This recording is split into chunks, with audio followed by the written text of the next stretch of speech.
have come by distances of 8 1/4 lengths, 8 lengths and 15 lengths, and he's beaten some good horses as well. Ottoman, who won the trial for the Dual Crown, beat Durgam Athbar, and Only Smoke, who won here at Meydan a couple of weeks ago. So his form's pretty solid, none more so than that performance behind Burak last time out.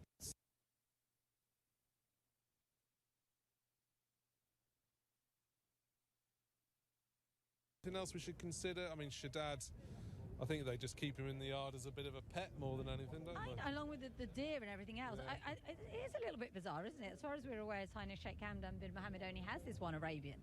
And when they bought him, he was a top-class Arabian. He was second in the Kahalia, as I mentioned, for his previous connections. But then he missed the whole of 2020. So they're still just playing catch-up with him now. He was beaten a distance last time behind Ottoman, and you can forgive him that because it was his first run. Actually, it was his first run for 2 years. So he's got to be a lot fitter this time, and we know he likes conditions, so I wouldn't be completely ruling him out. And Mikhail does actually ride Arabians fairly often. I'm not going to suggest he's flown in to ride Shaddad. I think that's probably Panadol's the reason why Mikhail's here. But if they've got him fit, he's an each-way shot, isn't he? I think so, without doubt.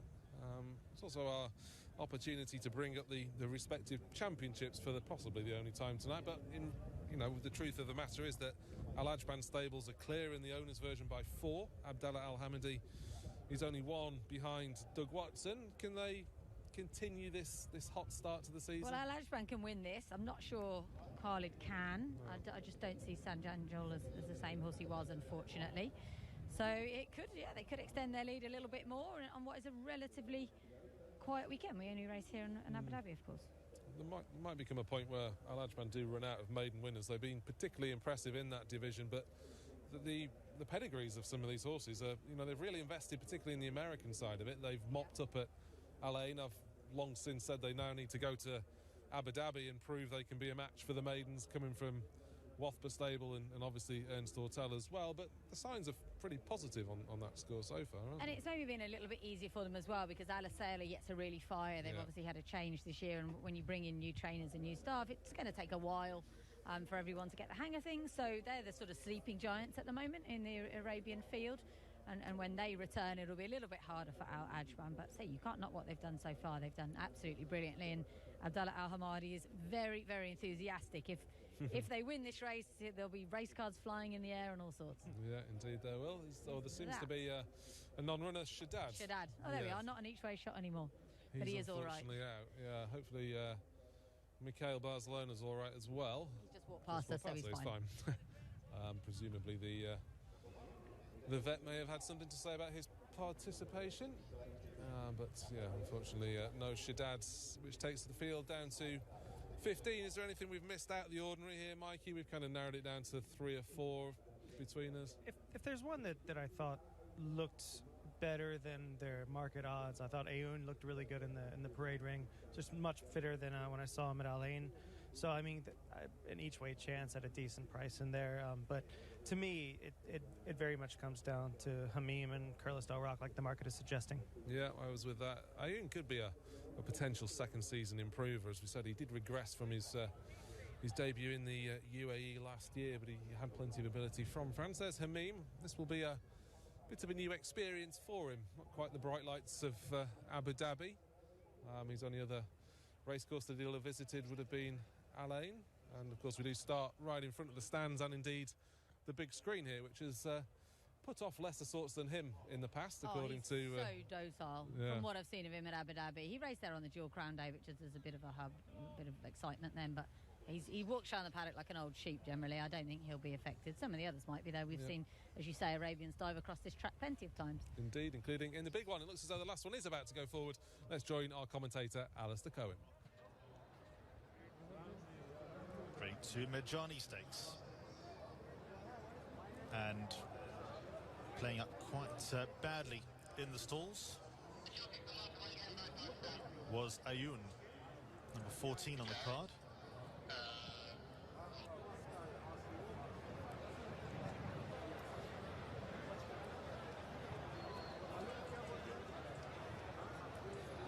Ray Dawson is, well, he's there, but not on the plate just yet. And now playing up in the stalls is Winked. Sam Hitchcott also bailed.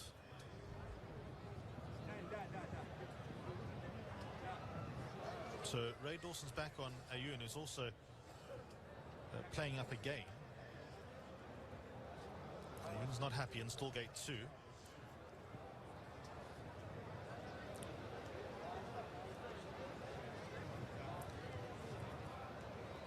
Winked is still in trap 8.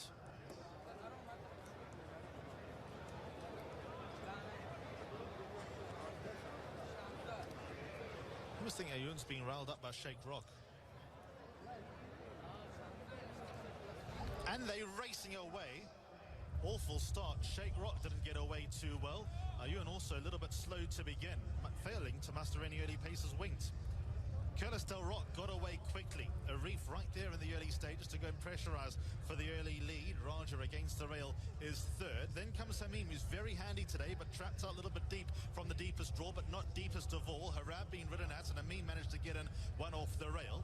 Then comes Sanad, who covers some ground at the outside, going to go and join Hamim. Then we go a length away to Dagui Lotois, that's in the yellow jacket and the black cap, also gaining some ground. Fatah Deloop is one off the rail. Then we go back to Ayun, who's racing around midfield, and a good 7-8 lengths off the leader. Al Sajangel is in the black and white colours, keeping that one company. Durgam Akbar took a few strides as they got onto the back straight. Goshawk is in the black cap at there outside. Then comes Akmal. Sheikh Rock was next, and then comes Winked, who races at the end of the field, and only about 10 lengths cover them as they head down the back straight and go to the final 1,000 metres, and it's Arif who's got the lead, but Sanad goes to pour on some pressure at the outside, and then comes Curtis Del Rock, who's always been right there. Raja against the rail, the red sleeves and cap. Then comes Hamim, who's just been ridden at for a few strides. The grey one off the rail, travelling about 4 lengths off the leader as Curtis Del Rock given more rain up front. Dagui Lotois is at the outside. Then comes Harab, the check jacket and cap against the inside rail, needs a little bit of luck in running.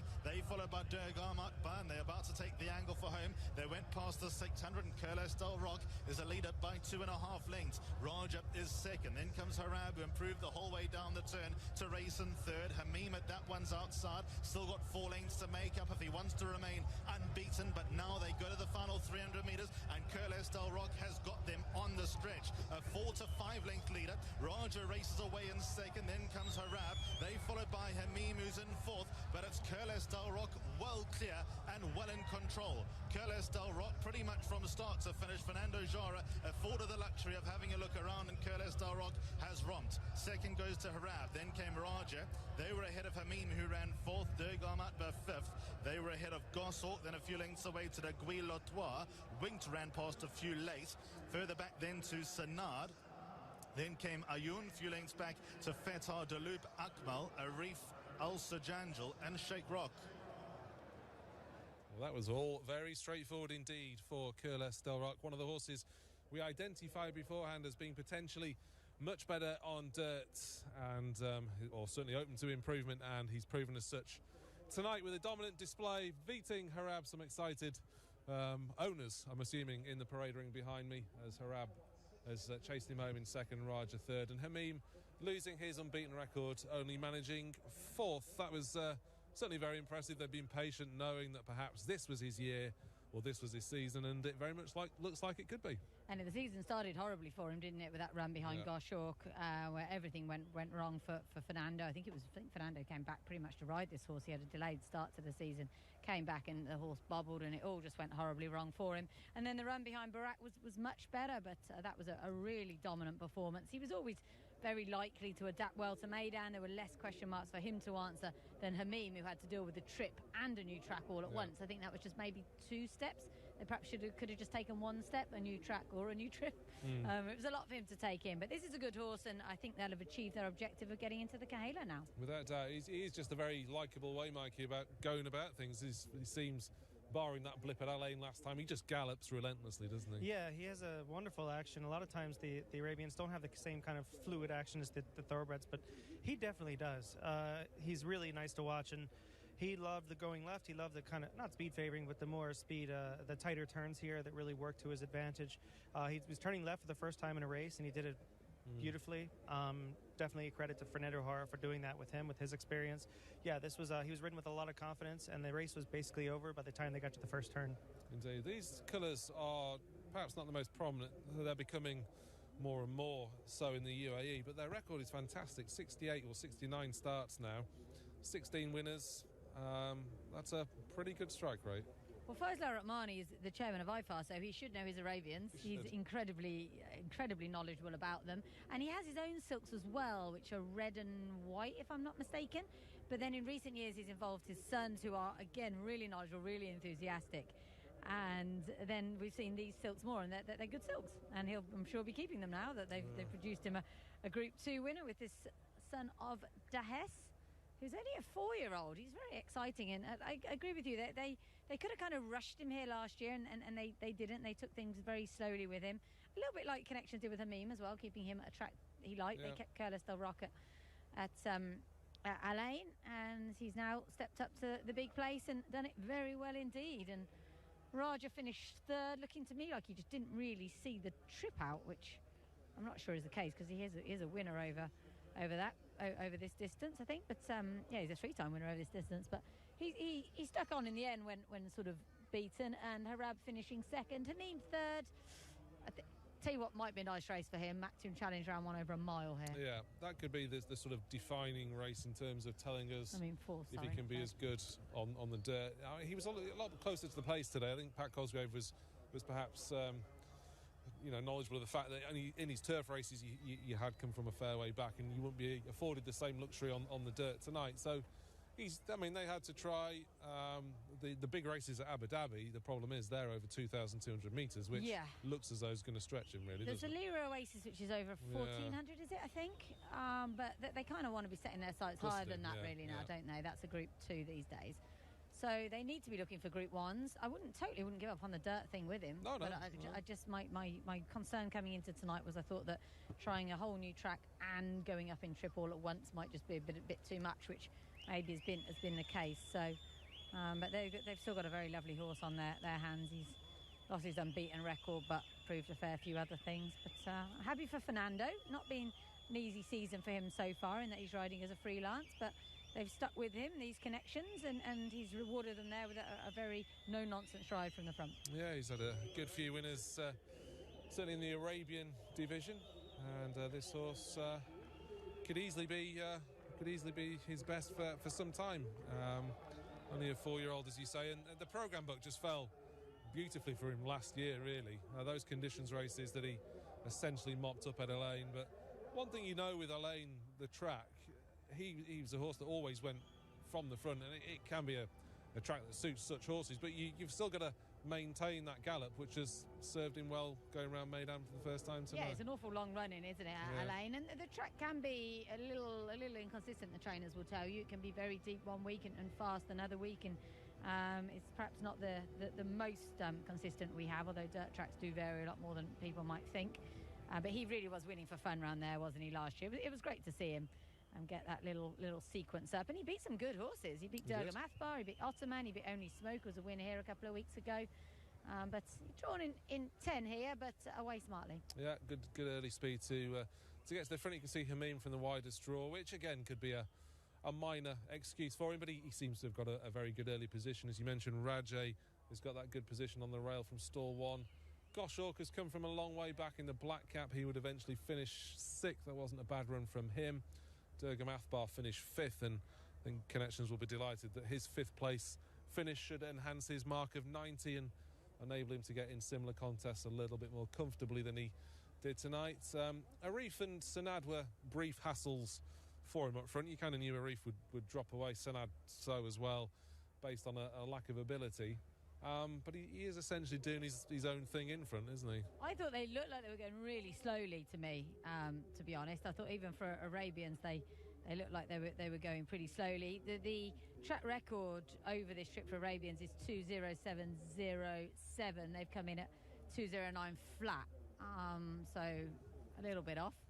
Yeah, he was getting his own way in front to some extent because, as you say, those two, Arif and Sonado, those smashing horses and multiple winners, aren't quite in this class, and so they dropped away. Raja, I thought, until this point of the race, was having a lovely run through, and then he's just suddenly had to ask him for an effort, Antonio Fresu, but still, it was a good run for the horse's first run here. But at this point, there was nothing going to catch him. No. Barring a dive across the track, some weird freak thing, there was no way anyone was going to get there. No, there was a brief concern there when Arif dropped through the field that Adre de Vries was looking round and guessing, hoping and praying that he wasn't falling into somebody else's lap at the same time. This horse was nicking away from the front. Harab has eventually got up to finish second, and he's had a good run round from a good draw. He's a horse that stays further, and probably unfortunate that the Group 1 Maktoum Challenge round 2 has now come back in trip. 2,200 metres would have been ideal for Harab, but of course they've moved that distance now to a far more logical 1900 than 1900. 2000. Yeah, exactly. It would have suited Harab. It's the race that Goshawk, I think, won a few years ago. Yeah. I didn't know when it was over 2,200 metres. It suits the kind of classy slow horses, if you can have such a thing. But yeah, that would suit Harab very well. He's a horse who does go pretty much just as well on both surfaces, I think, that fellow. But this has been a good race, but I'd still rather have, I think at this stage, RB Rich Like Me for the Cahala against this horse. Quite possibly. It'd be interesting what they do with this horse. Would they opt to drop him to a mile for the Maktoum Challenge? The Maktoum Challenges are on the same night this year, which is the first night of the carnival, so it's only a 3-week turnaround, or wait 6 weeks for the second round. It'd be a strange thing to drop back in trip now, wouldn't it? Nothing would surprise me in the Arabian true. division. And then he's only run on turf once. I can't see them heading to Abu Dhabi, but those Abu Dhabi President's Cup races are so valuable that there's always the temptation for connections to go there, and we've seen it happen in the past that people get swayed by the purses. But no, I think that they have been patient with this horse so far, so hopefully Arat Mani Racing will just say, right, he's had quite a busy start to the campaign as well. This is his third run. They can just wait now for Maktoum Challenge round 2 would be the logical thing to do, you'd think, wouldn't you? Yeah, I'd say so.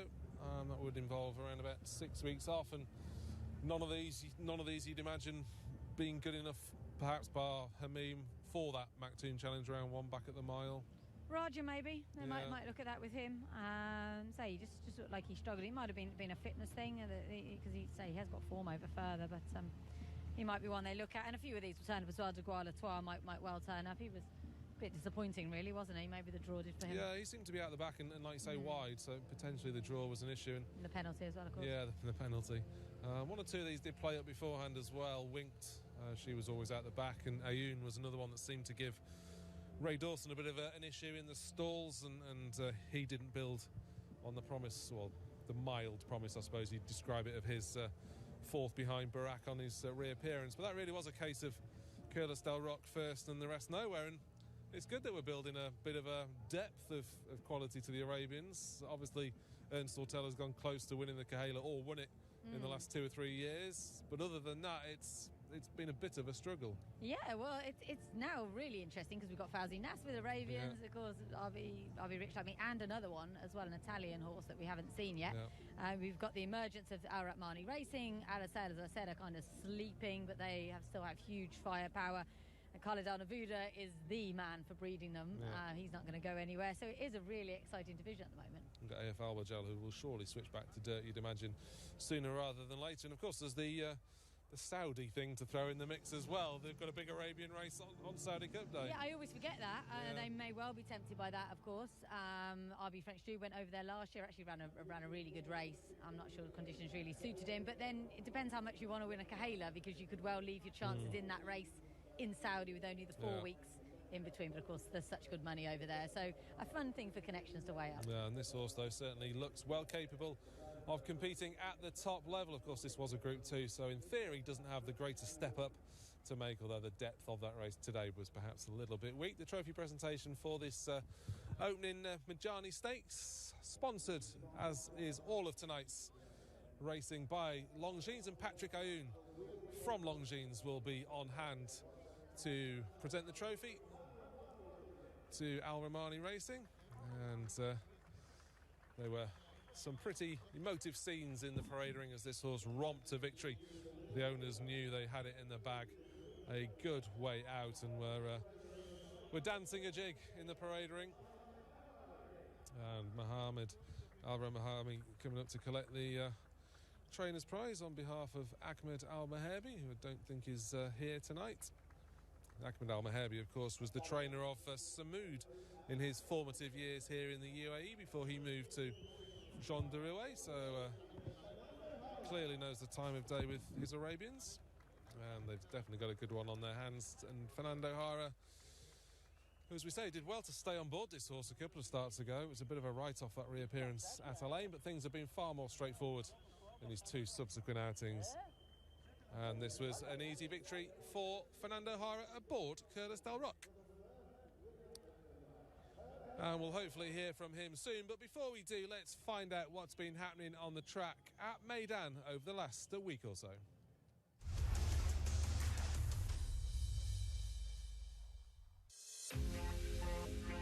We braved the chilly 14-degree morning air for the first slot on the main track at 5 a.m. this week, for a grand total of 8 horses.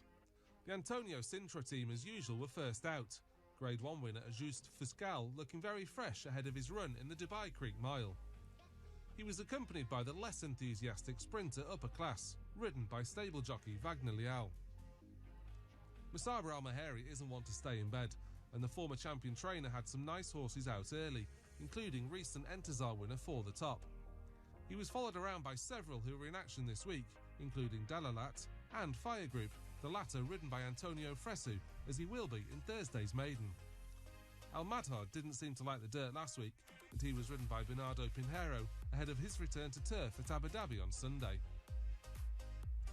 Trainer Pavel Vashenko will run his 2 remaining Dubai-based horses this week, and it was Moscow winner Azure Coast who appeared early, galloping 2 furlongs under rider Lulana.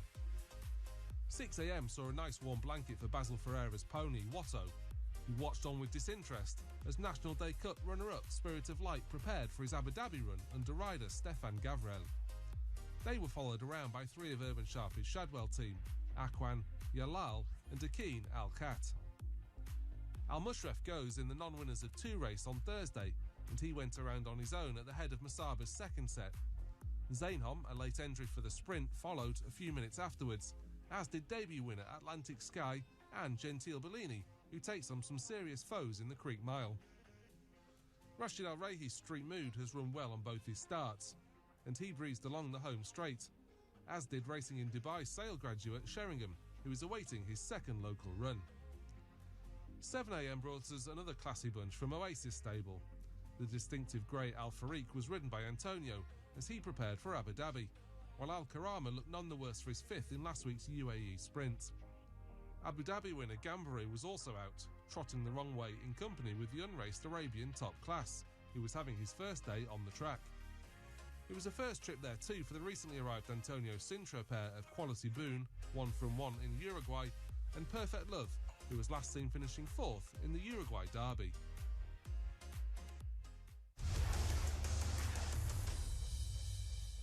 Here, Fernando Hora with Carlos Del Rock there in the Group 2 Majani Stakes. Just take us through it. That was an excellent run. Yeah, he did a big race today. Thanks God, he was pretty ready, it seems to be. And was the plan all along just to let him free run, go straight to the front with him? Yeah, definitely. He's a horse that he got a big long stride, so we want to use that in our advance, and try to get out of trouble, just get on rhythm, and we went from there. And the connections have stayed true to you throughout this entire process, letting him develop under you. How much has he improved since the first time you got on him? Yeah, look, he was amazing from his first time that I get on him. I tell you, he ran big, and I was like pretty really looking forward for this horse to this year. He went like 3 times I think last year, all in a row, all pretty easy. So I think I think see him this year. He's starting to get ready. He did an amazing job today. And obviously winning a race around 2 turns here, your mind immediately goes into whether or not he's a Kahela type horse. Does he give you that feel? Definitely, hopefully. As his performance from today, with a little more quality of horses, definitely you will think he's gonna be he's going to be there that night. I mean, that's going to be the target. But hopefully, for now, hopefully we make it. Still a long time to go. Some races to go through. So we go through those races first and then see where we're going after. Well, best of luck to you. Thank you. So an impressive winner of our first race. The rest have got a lot to live up to. The sprinters are in the parade ring for our second contest. This one is sponsored by Evidenza, presented by Longines, a handicap over 1,200 metres for horses rated 65 to 85, and 9 of them go to post. Many of the same horses who finished behind Rich and Famous are here again, including Way of Wisdom, who was third on that occasion. We then got Tanin, who's got a much lower dirt mark to try and exploit, as does Zainhom. That one is the mount of Antonio Fressi. Then Wufut, Tygo Shea on board. Then Silchester, Issa Al Balushi teaming up with Khalifa Al Nayadi. Rich and Famous victorious that day, has a good draw from stall 3 to break from, with Mikhail Barcelona on board. Then Quiet Endeavour, Dream Warrior and Miniaturist complete the 9. This was a race that was reopened, and a few threw their hats into the ring at a relatively late stage. Don't really see any of them playing too much of a part in that. For those of you who follow such things, Silchester, Miniaturist and Zainhom were the 3 who were chucked in once the race was reopened. I think if the field is less than 7 at 9:30 on a Tuesday, it's reopened for half an hour. Hugely influential, I think. Yeah. It's very rare that one gets thrown in late and wins. Yeah. Because if you intend to run, then you've mapped everything out properly and your horse is geared up for it and all the rest of it. This horse was always intended to run, and I think he's got a massive chance. Way of Wisdom. He is a course and distance winner. That was back in October 2019 off 77. My concern for him is, as you can see, he's really small and slight. He's got 62 kilos here. Sean Curran, the jockey, takes 1.5 kilos off. It's still a lot of weight for a small horse. But that said, I think he's got a decent chance of reversing form with Rich and Famous, who beat him for 3.5 lengths last time. Yeah, he's one of 3 in the race who've got fairly significantly higher turf marks compared to their dirt ones. They include Tanin, who is rated 97 on the grass and was a good 4th to Mutarafa when we last saw him. That was on the final meeting of last season. He's had 6 starts on dirt here in the UAE. All of them have come at Jebel Ali, so a different dirt to contend with tonight. He's obviously fairly classy if everything goes smoothly, but you'd imagine the timing of this, they're just teeing him up for a turf race as of January the 1st onwards. I think there's a sprint actually on the New Year's Day card, so he could well be just having a bit of prep. And you'd imagine aged 8, it's a bit of a late in life to be teaching an old dog fairly new tricks.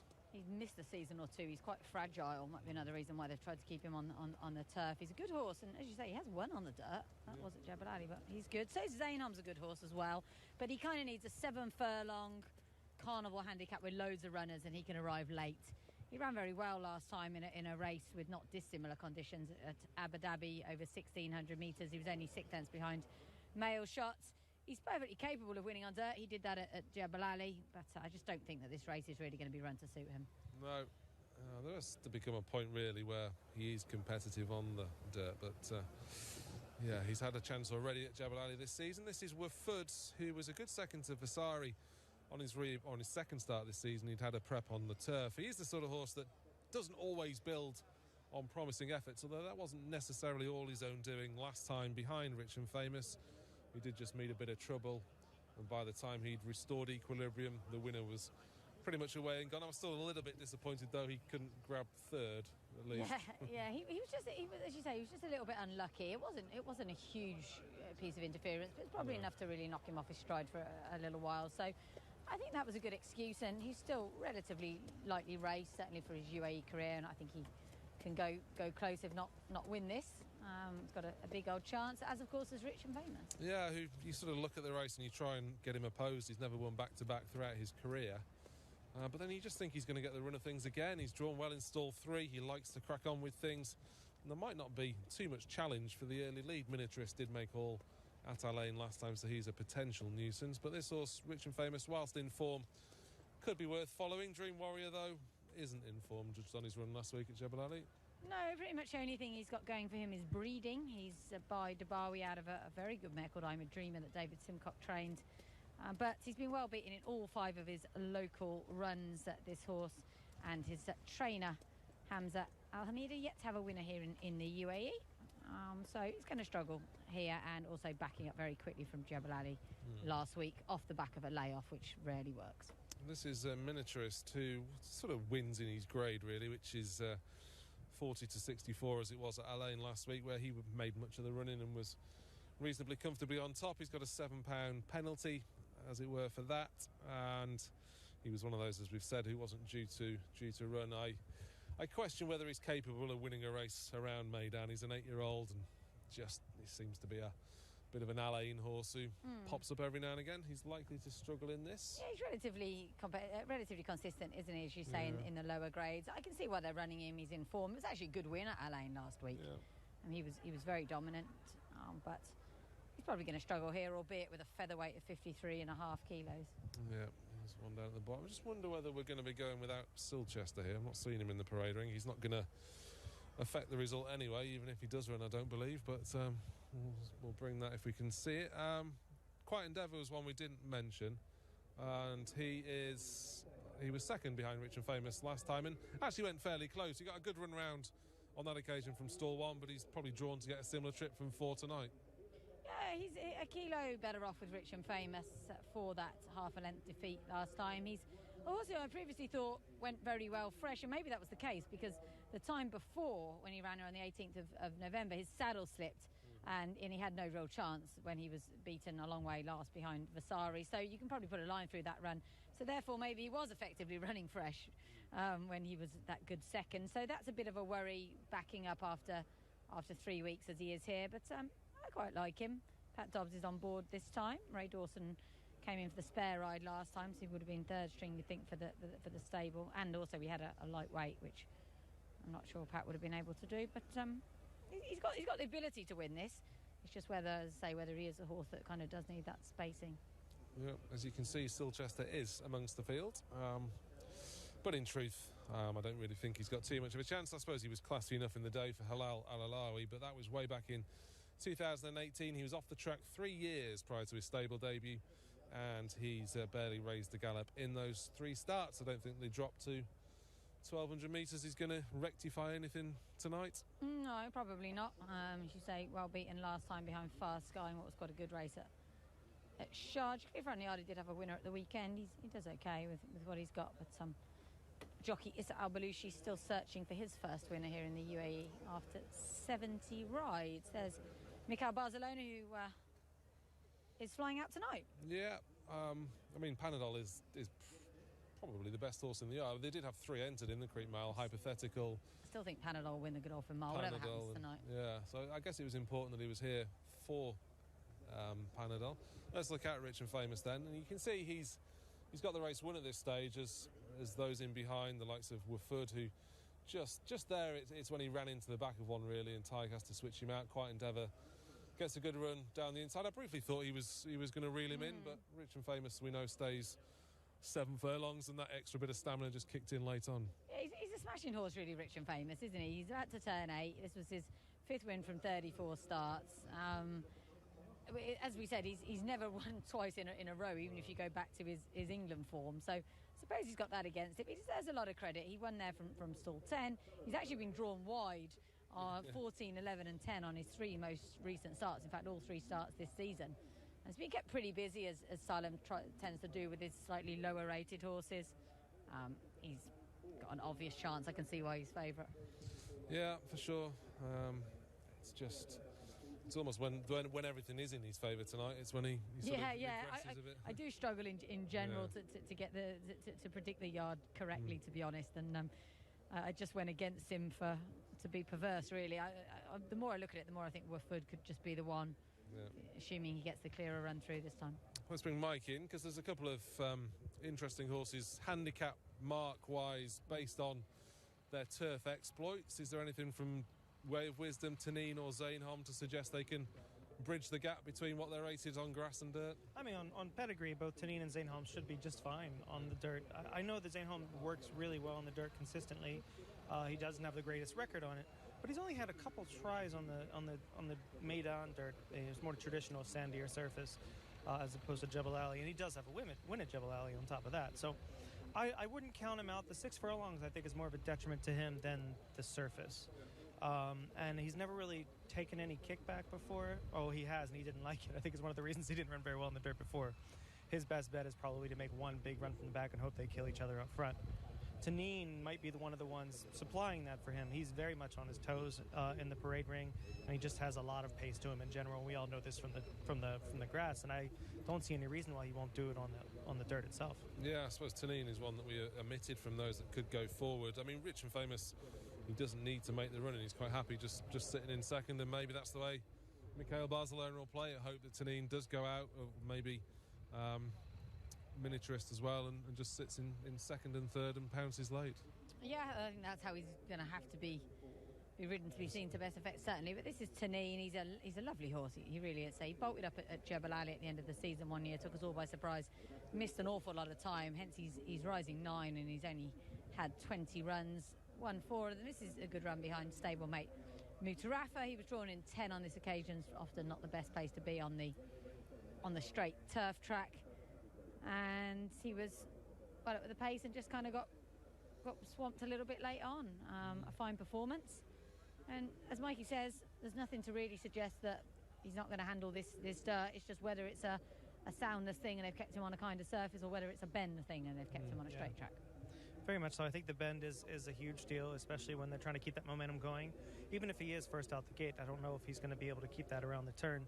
And as you saw him get late a little bit there, going 6 furlongs on the grass, that's, the dirt is going to be more trying than the grass is going 6 furlongs, especially around a bend.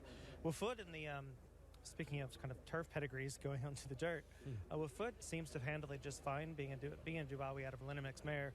And he probably looked the best in the parade ring. He was very calm, very much within himself. That seems to be him, though. I'd like to see a little more fight out of him, a little more exuberance. But I think he's coming into this race, with every right to reverse the form with the two that beat him last time. Yeah, I mean it is. I mean, it's kind of the stereotypical sprint where you've got the 3 or 4 from that race, and you kind of throw them up in the air again, and you would get a different result, wouldn't you? Yeah, exactly, which is why we're all kind of so keen to take on Rich and Famous, because it wasn't a great race that he won last time, and it isn't a great race that he's in now. And at this sort of grade, they do kind of take their turns, and in sprints in general, you could argue they take their turn. I think I'd quite like to see Where Wisdom win it, really. He just hasn't had many breaks from the handicap because he is so consistent. Even on the turf, he tends to run well, so he holds his mark relatively well on that. And I did speak to Sean Curran about the horse briefly earlier, and he said I'll just try and have him a little bit further up with the pace this time and see if that makes a difference. Yeah, he was basically just a little bit too far out of his ground. His handicap mark did suffer on the back of a good run in listed company at Abu Dhabi last year. He went up from 86 to 77. Tanine is another one who took a big hike for winning a straight turf race here at Meydan. He went up from 85 to 97, where he absolutely blew them apart down this near side, when surely he was down some sort of golden highway at the time. Very high draws were definitely dominating, but they're about to go forward. I had no view whatsoever on this race. I think on the winning line I tipped quite Endeavour, but I'm going back towards Woodford now. Yeah, Mikey? Yeah, I'll stick with Woodford in this race. I went with him last time. We'll go again. Yeah, just wondered if Rich and Famous get the run of it again, but he's not one to be backing it around about 5 to 2 as he was. Let's head upstairs to Alistair. Quiet Endeavour. Wisdom ready, Zayn on. Here comes Quiet Endeavour.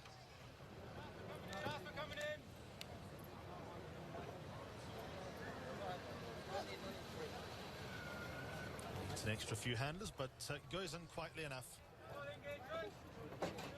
1,200 metres to cover. And they're off. They got away to a fair start. Rich and Famous ridden out to get to the early lead and did so pretty easily in the end. Second place is Wofood. Then comes Tanine, who covers some ground at the outside of runners. Way of Wisdom and Miniaturist race together, sharing fourth. Then we go a length away to Zainom, who's trapped outside of that group. Then comes Quiet Endeavour, still just as a further 3 lengths behind Quiet Endeavour, and a long way back to Dream Warrior, who's the unlikeliest of winners, down the side of the track to the final 700 metres.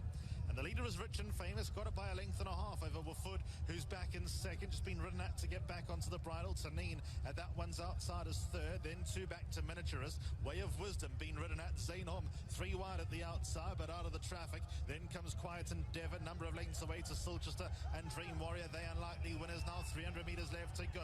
And Rich and Famous is the one in front. Tanine is 2 lengths down in second. They've beaten off Wooford, who's dropped into third. Miniaturist was further back. Rich and Famous still goes on the lead. Still a 2-length lead over Tanine, who's trying to bridge the gap over the final 100 metres, but Rich and Famous retained the 2-length lead the whole way down the stretch, and Rich and Famous wins. Second goes to Tanine. Third, Quiet Endeavour. Then came Miniaturist, Wooford. They were ahead of Way of Wisdom, Zayn Om. Then came Silchester, and Dream Warrior was never nearer. Well, Rich and Famous did go back-to-back for the first time in his career under an aggressive Michael Barcelona ride. He had this race blown apart, you'd have to say, from quite an early stage. Those who threatened to get closer to him from that last run just found themselves further out of their ground on this occasion, perhaps with the exception of Wooford, who was ultimately paid the price for trying to chase him and will basically scrape home around about 5th. But that was a very dominant performance in the end, albeit probably a race that's fallen apart once again for him. Classic case of TV host trying to overcomplicate things, really, wasn't it? I don't know why we tried to get him beaten. It was easy for Michael Barcelona, who is very effective riding this track, as we've just been reminded of.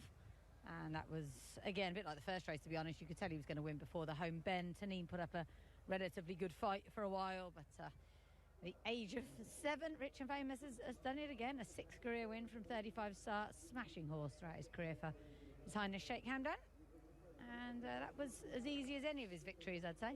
Yeah, indeed it was. I mean, there's a stage of his season where he invariably drops off a bit, and he could go up to around about 84 winning this. So that point of the season may not be too far away, but if they can find something else in the next couple of weeks, you'd probably not discount him from doing something similar. I mean, he's going to stay in the same grade of something to 85, isn't he? If we get the same race again in 3 weeks, then yeah, absolutely. This is quite similar, as we said, to the race he won, 65 to 85. This is 65 to 85. As you pointed out earlier on, he does stay a little bit further, although this is his optimum trip.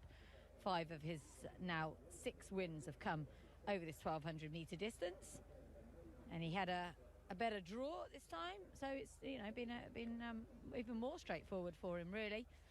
And they've kind of finished a long, respectful distance behind him, haven't they? There were a few that were way out early on. Silchester struggled. He's lost his stick as well, Mikhail. So he's kind of encouraging the horse there with his hand, which has worked quite well. For all he wears the headgear, Rich and Famous, I think he's quite push button, isn't he? I think he is. Yeah, probably not one that needs to stick too much, but it's at least one way of avoiding. To be fair to him, it's only a hood, not blinkers or anything like that. Yeah. No, he's definitely just a straightforward sprinter, and we know he stays a bit further as well, and he often wears his heart on his sleeve. To be honest, I was a bit surprised he went off as hard as he did today, but he seemed to lead fairly comfortably, as we'll confirm when we see the replay. Tanine ran perfectly creditably, and he was probably not far away from him right throughout the race, but just didn't have that extra bit of stamina that Rich and Famous did.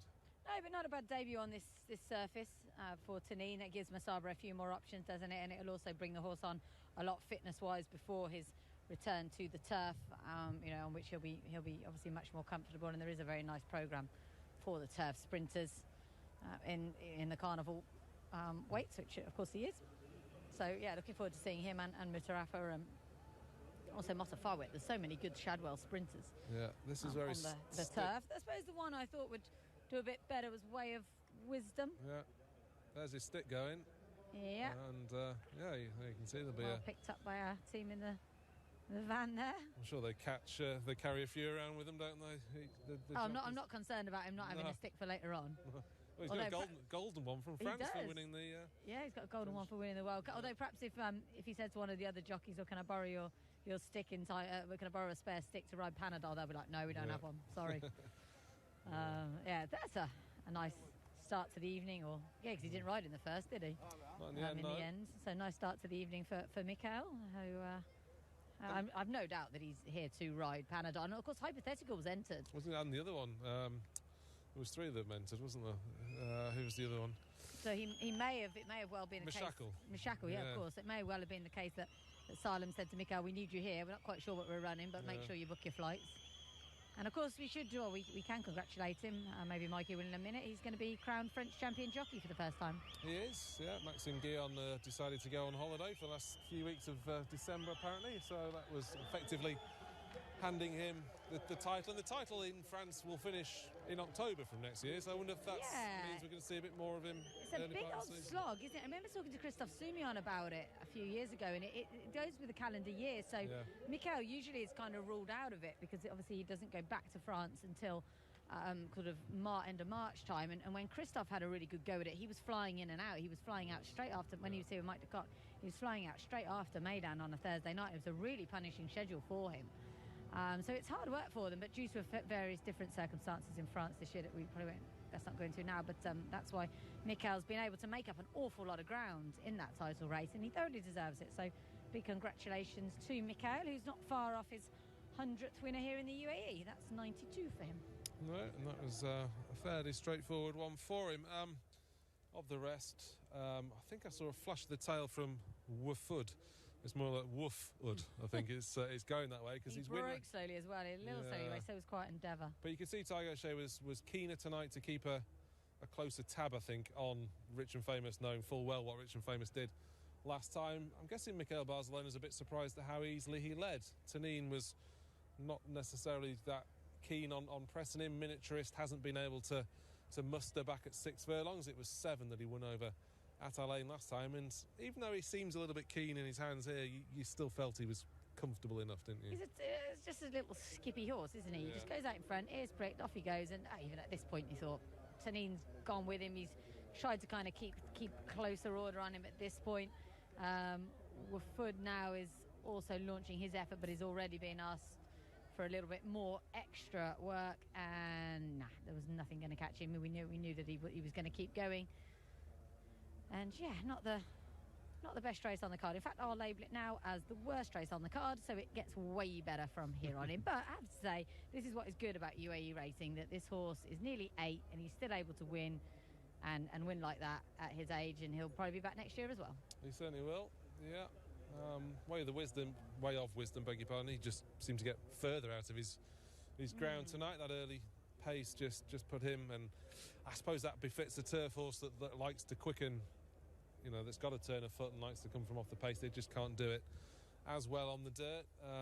What else we got? Quiet Endeavour's another one that just couldn't hold his position as well as he had done last time. Dream Warrior and Silchester essentially don't really look as though they should be gracing a racetrack, certainly not Maidan anyway. And Zainhom, he was another late entry, and they sort of keep him ticking over on dirt, don't they? Because he is a 108 rated turf horse. You'd imagine something like the Alfil Heedy Fort will be where he goes next. Not that I'm saying he's going to win it, but they've got to keep him going until then. He managed to win a listed handicap at the Carnival last year, over 7 furlongs, which is very much his trip.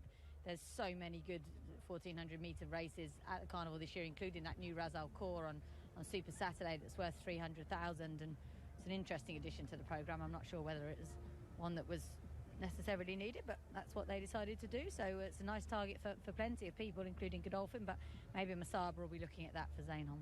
Yeah, and he was stuck out wide, as you can see, furthest left, and at this point was never ever going to make any inroads onto the leader, Rich and Famous, who has won with plenty in hand. Not really seeing official distances tonight, so we can't tell you how far he won by, but basically it was a comfortable success over Tanine, who again, he's another one that's going to head back to the turf next time. And Quiet Endeavour, I know his rating on turf is also a little bit higher. They've had a go on dirt now. I think they'll probably look to try and find a turf race for him. He's just struggling to pick up Quiet Endeavour, isn't he? Oh, Quiet Endeavour, yeah. He's a difficult horse to predict, really. He had plenty of racing before he came over here, and then his first run at Jebel Ali was really, really good. Yeah. And he's yet to kind of build on that until that second last time. But for me, his best runs have come fresh. If you include fresh, that run, they didn't really have a run because the saddle slipped. So maybe Justin Byrne, who's very good at planning campaigns for his horses, as of course is Doug Watson, will give him a break and try and really pick a target for him. Yeah, I think Doug Watson will certainly have better claims later on in the cards. We can hear now from a jockey who's also got a chance in our big race tonight. Wagner Leal, he rides Ajuste Fiscal. and of course here as part of the Antonio Sintra team. And it's good to see them back from Uruguay. Here is Wagner now.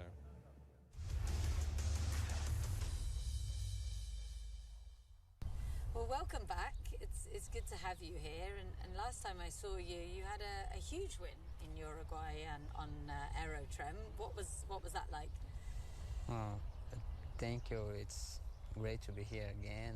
And yeah, it was an incredible win. We could win the big race in Uruguay. It's the most important race in South America. It's really nice. And now, hopefully, you'll go to the Saudi Cup with him?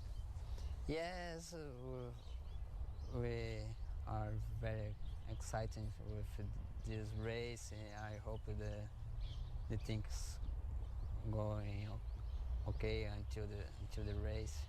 And this week you have Ajuste Fiscal returns in the mile. This morning he looked very, very fresh. He was keen to go. Yes, he was really, really nice in the track in this morning. I think he will return in good shape. I hope he can run well. And probably the mile a little bit too short for him. Normally he's wanting further. I think it's okay for him, but it's a strong race. Well, we hope that everything's going okay. And last year in the Dubai World Cup, what happened? You were a little disappointed, or he ran a good race? What did you We were a little bit disappointed with him because in the middle of the season he was a little bit with some problem with acclimatation. It's had some interference in the preparation for the race. I think he will run okay, but he can run much better than this. Interesting. And you think he's going to be better this season because he went to England? Yes, I think so. He will run much better than last season. Salim Bigadire, trainer here of Rich and Famous. Very nice performance there. 2 in a row for this one. Yeah, he's honest old boy. Since we have him 2 seasons ago, just so honest, and he's one type style, just he like to be in front, to be alone, to make the base. We know, just if he start well, just he will compete well. But as I say, it's honest horse. He have a very good chance, and even in his handicap, So I think what's happened now, it's normal, just for him. And you have another speed horse later in Panadol coming up, one of the big horses in the barn. What's your confidence level going in? We need to test him with older horse, just he compete with a 3 years old last season. The horse is well, sound, good, healthy, I could say fit enough. He's planned to be in Maktoum Challenge round 1, so I prefer to give him a race. And as I say, just everything goes well with him, so he's in the right direction. So we hope. And Mishako was entered, but he didn't declare. Where does Mishako go? He's here. We gallop him. I don't feel, just last gallop, he's ready enough to be in the race. It's a big horse, and the horses, even he start, to be honest, just to make a bit of noise. I need to make scope, and will take time. So, but when he's 100% ready, you'll saw him around. Well, thank you for your time and best of luck today. Thank you very much, sir. Thanks a lot. It's just a 6th winner of the season for Salem Bingadeh. Would you describe it as a bit of a slow burner for him so far? Yeah, definitely. It has been quite. So I mean, they haven't really run any of their top horses until tonight. So that'll be really exciting to see those. And they do rely a little bit on some of these older sorts with good effect, as we just saw with Rich and Famous. And last year he came out with such a blast that we all thought he was very likely to win the championship, and he went very close. I don't think that's going to be a discussion we're having this year, but I doubt he'll mind if he can win a Godolphin Mile or maybe even a World Cup. You know, the likes of Hypothetical and horses like that are serious prospects. Just listening why there's no trophy presentation yet. Trophy presentation. We're still waiting on the provisional placings. I've not really noticed anything in the run of the race. Might be an objection, perhaps, or possibly early on in the race, maybe. But we didn't see anything, but doesn't mean there isn't any. You've only got one trophy anyway for the winning owner, so they can always present that later on because he might well win again. Indeed, he will. Yeah, hopefully, anyway. I mean, I guess just going back to Salem, the success he had last season, a lot of those horses then become too high in the handicap, don't they? And they can struggle, and he's not really run a lot of new horses either, has he? No, not so far. He's had a couple of move on as well of the older horses owned by Sheikh Hamdan that have been retired. The ones that they have run, they've actually run quite often, like Down Under Bio, I think had 3 runs. That horse, Rich and Famous, has had quite a few runs, but say his really big carnival horses we're not seeing until tonight. And the fact that he entered, as Mikey discussed with them there, Mashakal and Hypothetical, suggests that they are on the cusp of a run, and the issue he's going to have is how he splits up these milers later on, which is also a problem for Doug Watson, as we've already spoken about Midnight Suns and Golden Goal. I think the other angle as well is that he's relied on in the past is from a lot of ex-Mark Johnston horses, which I don't think His Highness Sheikh Hamdan bin Mohammed has had as many with Mark over the last year or two, and obviously therefore they've not made their way over here. Yeah, but at the same time they've been quite proactive buying, haven't they? A lot of the youngsters that Sheikh Hamdan has, Salem and his team have been out buying in the UK and also over in the States with good effect. Of course, he's got also Razine Dubai coming up later. They've got a very nice 2-year-old we haven't seen yet called Rawey, who everyone's quite excited about. We saw him do a little bit of a stalls test a couple of weeks ago, so I'm not that worried about them. I think they're maybe focusing on quality this year, but I think they're going to have a good carnival. Yeah, and the other thing to throw in the mix as well is a lot of these trainers, because of COVID, particularly last year, they weren't able to get out of the country and go and buy their own horses, which Salem and his team do a lot of, particularly with the 2-year-old. So that, and Ahmed bin Hamash has spoken openly about that as well. So that will also impact on the strength of the stable, won't it? Yeah, absolutely. They do have quite a few 2-year-olds that I think I've seen at least 3 or 4 just doing stalls tests in the last couple of weeks. So it might just be that they're taking things slowly with their younger horses. Well, the horses are in the parade ring for our next race, so there's still a touch of confusion, certainly from our end, about what's going on with the result of the second race. It's still saying a provisional result on the board. There's been no trophy presentation. So we're in the dark a bit, but we've got a maiden coming up next. This is over 2,000 metres, and the field is headed by Hero Doro for Pat Dobbs and Doug Watson. Ode to Duty is the mount of Ray Dawson for Ahmed bin Hamash. We've then got Poet's Mind is horse number 3, Rosado. And then Al Watan, number 5, Brontology. Endifar, Fire Group, Future Vision. And Knightstown completes the 10. There was just an announcement there, but I'm still none the wiser. I couldn't hear Alistair, to be honest. But he did make an announcement. We'll try and find out what's going on for you in a moment or two. At the moment, it still says provisional placings on the big screen. Still has Rich and Famous, Tanine and Quiet Endeavour. So unless there's some sort of incorrect weight, not quite sure what's going on. All I can think of. I mean, there might be some confusion over distances. Like I say, they were never displayed on the board, so potentially that could have been an issue. Maybe we'll find out something shortly. The jockeys are beginning to make their way in, though, so we should hopefully get away on time for our third, which it's kind of the sort of another maiden where horses have had a few chances and they're basically in maidens until they win one. That's certainly the way I see it with the likes of Hero Doro in this, although there is one interesting newcomer in which we'll come to shortly. But this is Hero Doro, who's now had 2 starts here in the UAE. He's been beaten favourite on both of those outings. The run behind Tapa Tuition last time, not really convinced, played to his strengths. He was just caught in a bit of a pocket. It was a steadily run affair thought Doug Watson might have been tempted to try and exploit his mark of 68, which I thought was fairly lenient. Still enters as one of the more likely winners of this. Oh, definitely. He just has to get it together.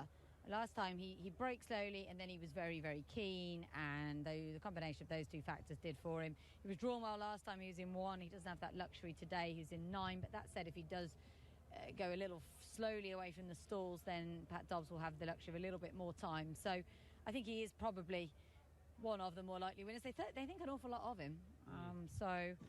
I think they'll really be scratching their heads if he doesn't get the job done tonight. Yeah, I mean, he didn't get home over 2,000 metres on his reappearance, but he was too keen, and I think Doug Watson said himself he just got very tired on a track that was riding slow as well that opening night. This is Ota Duty, the only newcomer in the race, and given that he is trained by Ahmed bin Hamash, who's had a similar sort of win up at Abu Dhabi, Jebel Ali, beg your pardon, Island Rule, you wouldn't rule him out, would you? No, definitely not. He's obviously physically pretty sound in that he costs 350,000, which is a lot at the Racing in Dubai sale in April, so he's had time. He's beautifully bred.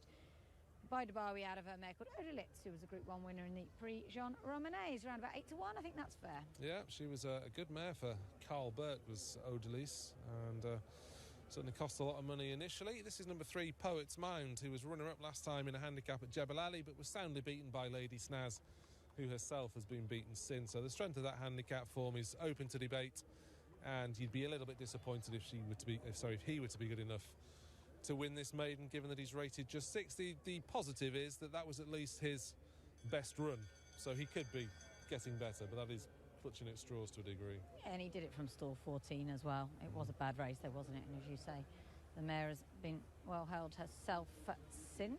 I wonder if we can skip on and have a look at Rosado, who's another with a bit of a mountain to climb here. In fact, let's just skip over Rosado altogether and go to Al Watan, who I can make a bit of a case for in that he seems to be slowly improving. He's had 2 starts here in the UAE. The first one was on opening night of course and distance, finished 3rd behind Just You Wait, and then ran 4th in what may be an okay race behind Aniza at Al Ain. He was there for a spot behind Brontology, so we'll find out the worth of that form very shortly.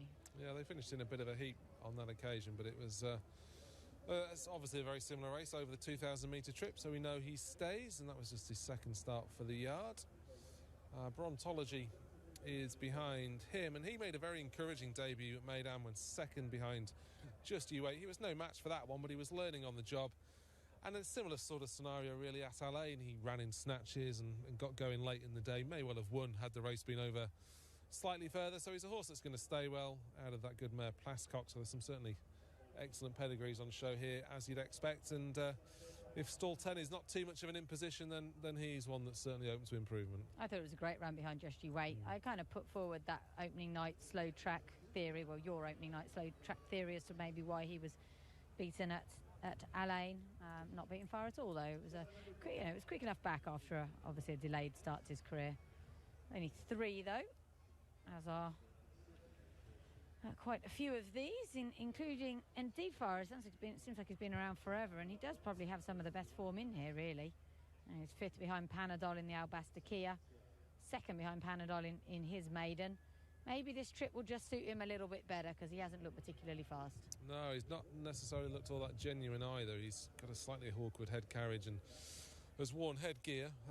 It's a fascinating race in respect to the fact Endifar and this horse in Shot Fire Group are both quite highly rated. It's a case of whether they can get anywhere near that rating or whether they are on a terminal slide. Fire Group has had less opportunities so far this season, with just the 1 second place finish behind Law of Nature. That horse was only rated 69 at the time, although it wasn't necessarily disgraced in finishing 3rd behind King Leo subsequently.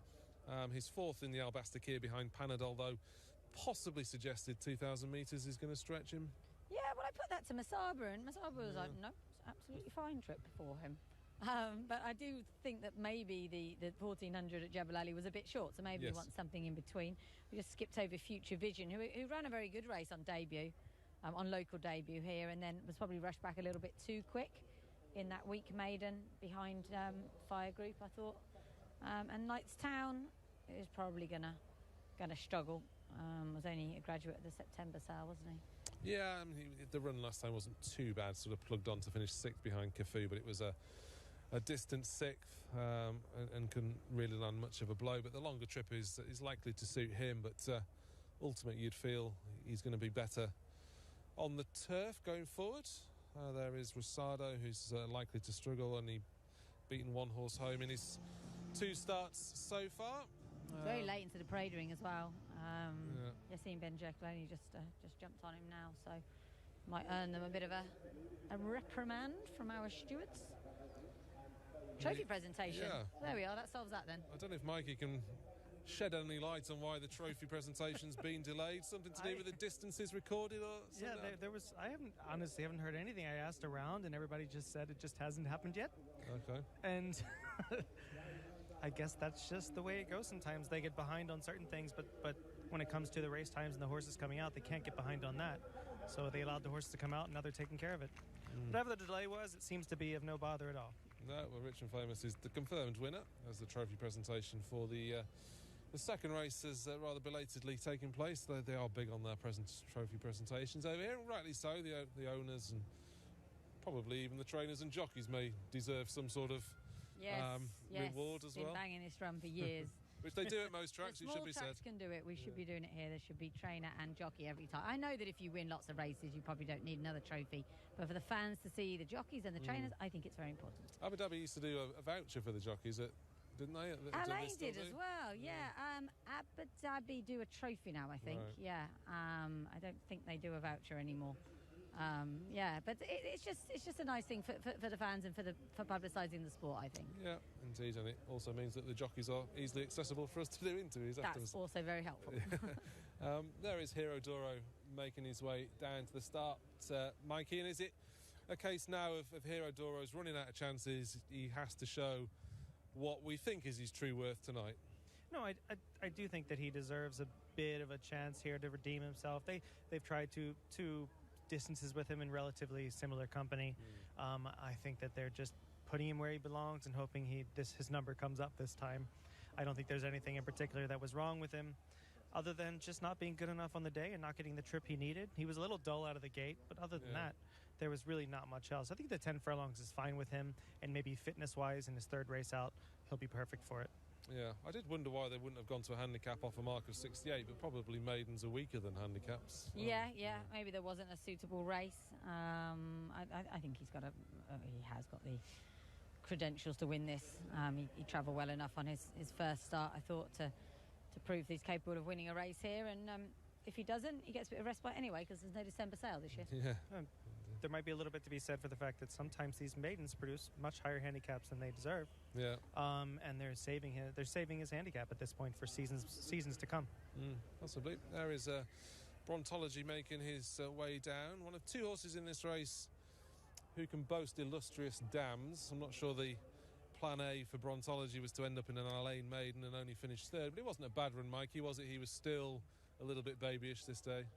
No, and I think that you can take a lot from him just being a little bit, showing at least a little bit of consistency at this point, so a little bit of interest in the game. And a lot of times these horses that are extremely well bred, that just kind of trickle down like this, they don't show this kind of interest. He has every right to move forward in some way. He just looks a galloper on this occasion. He basically plugs his way on into third, would have got second in another strider too. Did you get a good look at the newcomer, 028? Obviously cost 600,000 guineas, so should look good, hopefully. Yeah, Didi was very much more fit than I expected. I thought he'd be a little chunky, a little bit, just a little bit keen or just immature in the parade ring. He wasn't. He was very straightforward. I mean, got a little hopped up when the jockey was coming on, but that's natural, and I kind of like to see that, to be honest. His sister, who's a nice-looking Tappet filly. She was a Graded Stakes performer this summer at Saratoga. She broke her maiden over the dirt around 2 turns, a mile and a 16th at Keeneland. And that just spells of quality. And obviously, Odalise was a top-class turf filly. Yeah, she certainly was. Where do we stand on these 2 high-rated horses then? I mean, they should win a maiden, Endifar and Fire Group. Mikey, Fire Group, is he worth anywhere near that 98 in your opinion? I don't think he deserved that 98 to begin with. I do think that he is a horse that has shown interest. He's just a big, gangly, leggy horse that hasn't grown into his body yet, nor his mind. And I think the key with Antonio today is just going to be to keep him involved, keep him near the front. I think he will be a little more forward today, and just allow him to get into a rhythm because he has a massive stride. Yeah. Endifar's probably likely to go forward. So we didn't talk too much about Future Vision. I'd forgive him that last one because he was kind of thrown into that maiden on the back. Yeah, it was too fast, wasn't it? Yeah, a week after he'd run pretty well behind Atlantic Sky. We've not quite seen the form of Atlantic Sky yet, but... No, we saw Atlantic Sky earlier in that little track work clip. He was, I think, meant to run this week. They're just giving him a little bit more time. As you can see, he's a little slip of a thing. I thought Future Vision travelled like the winner for most of that race. That was over 1,400 metres. He's got a bit further to go today, and say that he ran no kind of race at all at Jebel Ali, which we will attribute to just having the week's break. Blinkers are off today. Sean Curran takes 1.5 kilos off him. So he did, race so powerfully early on that I think there's races to be won with him. But I don't know. There's a few likelier types in here. I don't think it's a bad maiden. Brontology, Hero Doro, Ode to Duty make it quite exciting, I think. Yeah. Just going back to that Atlantic Sky, I'd say there was a few that were looking to run tonight in that conditions race, but then saw Cafu and the like and thought, oh crikey, that Prince IG rated 107. And it's maybe not what the race planners had in mind for that type of race. They perhaps thought that maiden winners would be coming straight into this, but then they've ended up with class horses bidding to get back on track. It probably does need some sort of narrowing of the conditions further, doesn't it? Because you've got this weird mix of horses that have had 20 starts and have only won once 5 years ago in France, and horses that absolutely dotted up here last time, such as Cafu. So it's weird, but it's kind of fun. I just wrote on my notes, stupid weights. I mean, the race is definitely designed for a horse like Cafu, who's sort of bridged the gap between a maiden and a competitive handicap, but it has thrown up all sorts. We'll get to that shortly. We'll not wish our life away too much because our maiden is very much upcoming, and it's probably one of the few maidens so far, Mikey, where we've not really seen a red-hot favourite on the international markets. Even though Fire Group stands out on figures, he's still fairly backable at around about 5-2, I think. Yeah, and I haven't checked in the last hour or two if there was any late money that kind of coming in on the horse, and I think he is a deserving favourite, even if it is lukewarm in this spot, just based on ratings and based on his promise that he has shown against better horses. But, this race to me is wide open. That's why it wouldn't be a surprise if Hero Doro finally won his race, if Ode to Duty, for the same exact connections that shot one out of the cannon at Jebel Ali a few weeks ago, first out, with a 4-year-old as well. Island Rule, yeah. So, I mean, this race to me, you could look for a nice horse, a price that's being overlooked, like an Al Watan. I think he's sitting around 10-1, who's very much a logical player here and should move forward. Zabeel horses always do. Yeah, they do. Just looking at the prices, I suppose Brontology and Hero Doro have just been clipped in ever so slightly, but are both drawn fairly wide. We've seen our first two winners make all the running. Should we be looking for a front runner? It could well happen, couldn't it? Hero Doro would have to break a bit better. If he does what he did in his first start, he would have a good chance. Brontology was quite well forward on both of his starts so far. So difficult to know for sure who's going to go on here, really. Yeah, Endifar's done it before. Yeah, I mean, Hero Doro drawn out maybe makes him stalk a bit. I think that Antonio's going to send a bit. I think Brontology and Fire Group for the same owner are going to be very prominent. Yeah, indeed they are. So maybe not stand out, but definitely a difficult maiden to try and solve. There's Al Watan going forward at the 2,000 metre start. And let's head up to Alistair. 4 left. Fire Group, Brontology. Ode to Duty needs to come in. There's Hero Doro.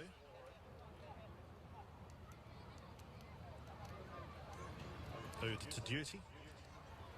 Brontology. Fire Group will be up to complete the lineup. That sounds a little bit restless. There goes Fire Group. 2,000 metres to race. And they're off. And they got away to a good start. Future Vision broke out well, so too did Endifar. Here's some pressure on the outside coming from Hero Doro, who goes forward, and at the outside Brontology is handy enough. Fire Group hugs the rail in fourth, just ahead of Ode to Duty, also came out wisely on debut. Endifar, after a sharp break, now races behind midfield in the grey colours. They followed by Poet's Mind, a length back to Night Town, who's off the rail. Altan is deepest of all, and a few lengths away to Rosado, who's lost early touch as they head down towards the final 1,600 metres. And Hero Doro found the lead, got across, and is in front by a length over Brontology, who got one off the rail in second, a length behind. Future Vision broke out well and given a nice chance at the rail in third. Then comes Ode to Duty, the maroon colours, who races at the outside of Fire Group. Fire Group is off the rail and racing 3 lengths off the leader. Then comes Poet's Mind, who took a bit of a tug down the back straight. Endifar is at that one's outside and racing a good 6 or 7 lengths from the leader. Albertan was next best with Knight's Town and Rosado at the end of the line. Towards the corner of the track they go. They got around 1,000 metres left for the line, and Hero Doro is out in front, continues to set the pace, and not a very brisk pace. Brontology is right there in second. Ode to Duty is galloping freely at the outside in third, going past Future Vision, who's now dropped into fourth. Then comes Fire Group, who just came off the bridle for a stride, still one off the rail, got a bit tight for room, and only 2.5 lengths off the leader. Endifar has been shaken up, so too is Poet's Mind. Albertan then a few lengths away to Rosado, and Knight's Town is an impossible winner. They're about to be homeward bound, and they now approach the final 400 metres, and Hero Doro now being passed by Brontology, and Brontology puts his nose in front, but Hero Doro won't go away. Ode to Duty is third and 3 lengths down. Then comes Fire Group, and he's to pick up Brontology just in front, but Hero Doro nags away up the inside. It's Brontology still the leader, Hero Doro still second. Ode to Duty, Fire Group trying to make late gains. Brontology, Fire Group is now firing home, and here comes Fire Group to get the better of Brontology late on. Third goes to Ode to Duty, nice debut. Hero Doro ran fourth. They're ahead of Endifar, then a few lengths back to Future Vision. Then came Rosado, Albertan, then came Poet's Mind and Knight's Town.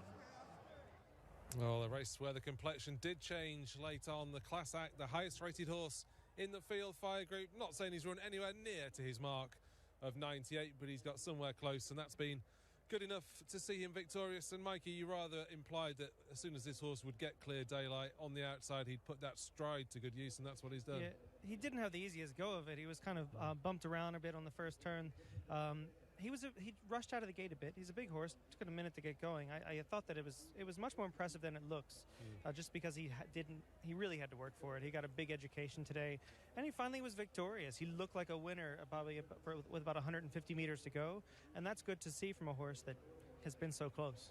Yeah, indeed. He was placed behind Law of Nature last time, probably just needed the run, and Jebel Ali over 1,400 metres wouldn't have been his ideal scenario, and the trip has not proven a problem either. Laura Masaba knows best, as always. Masaba knew best, yeah. He looked at me very, very strangely when I asked that question. I thought, it was a stupid question. Of course, it'll be absolutely fine. I mean, he wasn't particularly bullish about the horse, and I don't think you could have been in this sort of race when there are a couple of very lightly raced sorts who have the kind of could be anything tag over them. And poor old Brontology and Hero Doro did all the hard work, didn't they? Got into a bit of a private scrap, which the crowd really engaged with, only to be swamped in the end by Fire Group. So a nice result for owner Bashir Al-Rari, who's been a tremendous asset to UAE racing over the last couple of years. He's done really well. He spreads his horses around, so, you know, Fire Group with Masaba and Brontology, the second there with Salem bin Gidea, and he'll be delighted. He hasn't actually had that strong of a season so far. Of course, last year he had Zoo Storm come out and win a couple of races from early doors. But well done to Bashir anyway. And the other one who's, of course, run a really good race on debut is Ode to Duty, who could just be another exciting young horse for Ahmed bin Hamash, who seems to have quite a few exciting young horses. Yeah, he would look not necessarily a good thing, but a strong fancy for a similar contest over this sort of trip next time. You mentioned Brontology and Hero Doro working hard, maybe just a bit too hard. Yeah. I mean, Hero Doro did what he did on his first start, travelled so well, Pat, in a great position on the rail. Looked the winner for much of it. Brontology just wouldn't go away. It was actually, I thought, quite game in defeat, and they've set it up quite nicely for the closing pack there. And Difar's finished fifth. I think that's in Difar, isn't it now? Yeah. That's kind of what he does. He just plugs on, yeah. Maybe there'll be something for him later on in the season when the maidens get a little bit weaker. They haven't tried turf. That might be what they do with him, being turf bred and all. Yeah, being by Mahara. But or Fauzu perhaps send him to Bahrain to run on the turf there, so plenty of options for him still. But, you know, Fire Group came in here with really, as we said before, some of the best form. He'd run on World Cup night, for heaven's sake. Yeah. That was a boost for the Panadol form later. To a degree, Fire yes. Group was 13th in the UAE Derby, in which Panadol was second, so there we are. And the more realistic comparison would have been his 4th in the Albasta Yes, Kia. yes, Yeah. that makes more sense. And I think Mikey summed it up earlier. He's a really weird-looking animal at Fire Group, not you, Mikey. He's just very tall and skinny and not very attractive, and he probably is just trying to fill his physique a little bit now. He's sort of rising 4. He's a grand-looking horse, just very leggy, and he hasn't really grown into his height. Seeing him walk beside other horses in the parade ring, he's about 6 to 8 inches taller in the back than they are. So he almost needs a step ladder to get up there, Antonio. But yeah, very impressive win. I was very much impressed also with Ode to Duty coming on. He was really much involved throughout the race, very green, but not weaving in and out, but just like really couldn't find his place. And then he re-rallied. It was very impressive. Yeah, the problem with him going forward is that would there be too many of these type of races? He looks as though he needs all of this trip and more. Without wishing to put too much of a dampener on Fire Group, but is trouble in store because his mark of 98 is not going to go down. Yeah, he's screwed, isn't he? He's basically got to go into a carnival race. Carnival handicap. Well, I think what Masaba was saying earlier was he was saying, look, we can't say the horse is a good horse because he hasn't even won his maiden yet. No. So I think he was saying we think he's a carnival horse, but until he wins his maiden, we can't really look at that. But now they're going to have to. And the plus side is, I mean, those 2,000-metre handicaps, you know, we're dealing with Salter and Dubais of this world who quite often turn up in that sort of race. So that does give him a chance. And as Mikey's referred to, his physical, you know, the stamp of him, it does suggest that he's got a bit more scope to grow, which is, or fill out his frame more than grow. So he's got that potential angle, but I just wouldn't be surprised if he was to turn up in a handicap of 98 next time and really struggle. If you're targeting a horse at the carnival, my suggestion would be to avoid Godolphin. So running 2,000 metres on dirt is probably quite a good way to do it until you get to the upper echelons, of course, and World Cups and Maximum Challenge Round 3s and things. But yeah, it is going to be tough for him, and I'm not sure he's the easiest horse to deal with either. But Antonio, of course, has done a very good job with him right the way through his career. He had the visor on for a second time tonight, as well as the shadow roll, and he's had to sort of settle for an inside pitch, which, you know, as we've referred to, or Mikey referred to, is that he is kind of a horse that needs plenty of room to be able to use his stride. So in 5th place on the rail at the moment is probably not the best position. Hero Doro very easily got to the lead. Future Vision just a little bit keen on his insides. Brontology on the outside. I mean, Hero Doro, he's probably advanced his rating again, or he's advanced his rating, not again. That was his first mark last time. And he does look capable of winning a maiden, but at what point do you just become a little bit frustrated with him? I'd give him one more chance on the back of what was, tonight, his best run in the UAE. Would you keep him at this distance? Would you go back to a mile with him? I think it's... I guess you do exactly what the programme book tells you to do. Yeah. He was in his comfort zone for a long way here, just pressed by Brontology. So I think if he was to... get an easy lead, which does happen. I reckon they'll look at handicaps now, wouldn't they? Yeah, maybe. They could maybe try him up the hill. I'm not sure that would really suit him as well as this flat track does, him being an American horse and all. But the way he goes through his races, there's definitely a fair bit of talent there. Yeah. I wonder if it, you know, sometimes when they don't quite see it out, it can be a breathing issue, something like that. But saying he's not, is that like he's folded particularly tamely? He still managed to finish 4th, only beaten a length and neck and a neck and a length and a quarter in the end. So it's not like he's really sort of collapsed into the back of the pack or anything. It was at this stage where the front two just kicked on, didn't they? And they took a couple of lengths out of the front two. You wouldn't say they'd gone too soon, I suppose, in hindsight. They just look one-paced horses to me, particularly Brontology. Brontology, I think, definitely wants to stay at this trip, doesn't he? Yeah, he had 2,000-metre maiden. He had the more severe headgear on tonight compared to the cheek pieces last time, which enabled him to travel better through the race. But there you can see Fire Group come on the outside, and indeed the newcomer in the race, who they'll be very pleased with, Ode to Duty, continuing the very good recent run of Ahmed Ben Hamash, and they were well clear of the remainder. There is Brontology. He's just leaning in slightly. He's very much got a dirt action, hasn't he, Brontology? Nice, round, powerful stride on him. So you'd imagine those two will be able to find races. Yeah, his Dan Plagecott was a soft ground filly, wasn't she? They do potentially have the option of turf later on. As you say, he does seem well suited to the dirt. I don't think they'll be too disappointed with that. I would say with Brontology, he has probably had 3 quite hard races now. He might need another bit of a break before they come back with him. But here comes his owner mate, Fire Group, swamping him down the outside. We'll hopefully hear from Antonio Frezu in a I suppose the other thing to say about Fire Group is that we do have these idiosyncratic, I suppose you could call them, conditions of certain races, which will come to enough next race, but there might be the odd winners of 1, non-winners of 2 that he could maybe find, which would give him a better option. Either way, I mean, I'm personally negative about the 3-year-old handicap ratings full stop, because I always think they're too high, but yeah, I suppose this horse has got to be given some sort of chance to progress, given his physique.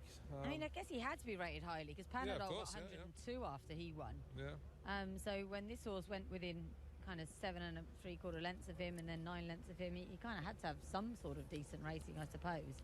Yeah. Sorry, no, he got even closer than that. Look at the wrong horse. He got within 3.5 lengths of him. I was looking at Antifa. So it's a difficult situation for the handicappers, for sure. It's not a job I'd want to do. Everyone just moans about you the whole time, don't they, if you're a handicapper? Yeah. But anyway, Fire Group finally gets his win. And yeah, I think what we concluded a while back was that last year's, or it's still this year, but last season's 3-year-old colt form is a lot stronger than the 3-year-old filly form. Yeah, Soft Whisper was dominant in the fillies version, wasn't she? And it was only Panadol arriving late on the scene that I suppose overtook the colts version. Until then, Doug Watson had a couple of useful ones, Spates Becomet and one or 2 others. Spates Becomet now in the States. Oh, is he? Yeah, quite a few of the owners send them back over there, notably Charles Fipke. The trophy presentation's about to take place then, on time for the 3rd race. Patrick Ayoun of Longines would demand an on-time trophy presentation, given lending their name to every single race tonight. And Masaber Al-Maheri is going to collect the trophy, and I don't think the winning owner is here tonight. And that is win number 4 in the UAE for Al-Bashir Salem Al-Rara. I think he's got bits of other horses. He's also half of H&B. Yeah, I thought he was. And they did incredibly well. H&B with a surname beginning with E. Yes, yeah, I think he's the B. I think Bashir is what he goes by. Right. Yeah, so but they did incredibly well initially, and now have horses separately. So, but he's a really good guy to talk to. So hopefully he's watching, and well done to Bashir. Yeah, indeed, that was a deserved win, I suppose you'd describe Fire Group's victory in that maiden. He did stand out on ratings, but still have to go and do it. Well, Doug Watson's the second half of the card should be much better for Doug. He's got some big names coming up, including Taking Names, and Prince IG. Mikey caught up with him a couple of weeks ago to find out more on how they'd come out on their respective races and what was expected of Prince IG tonight.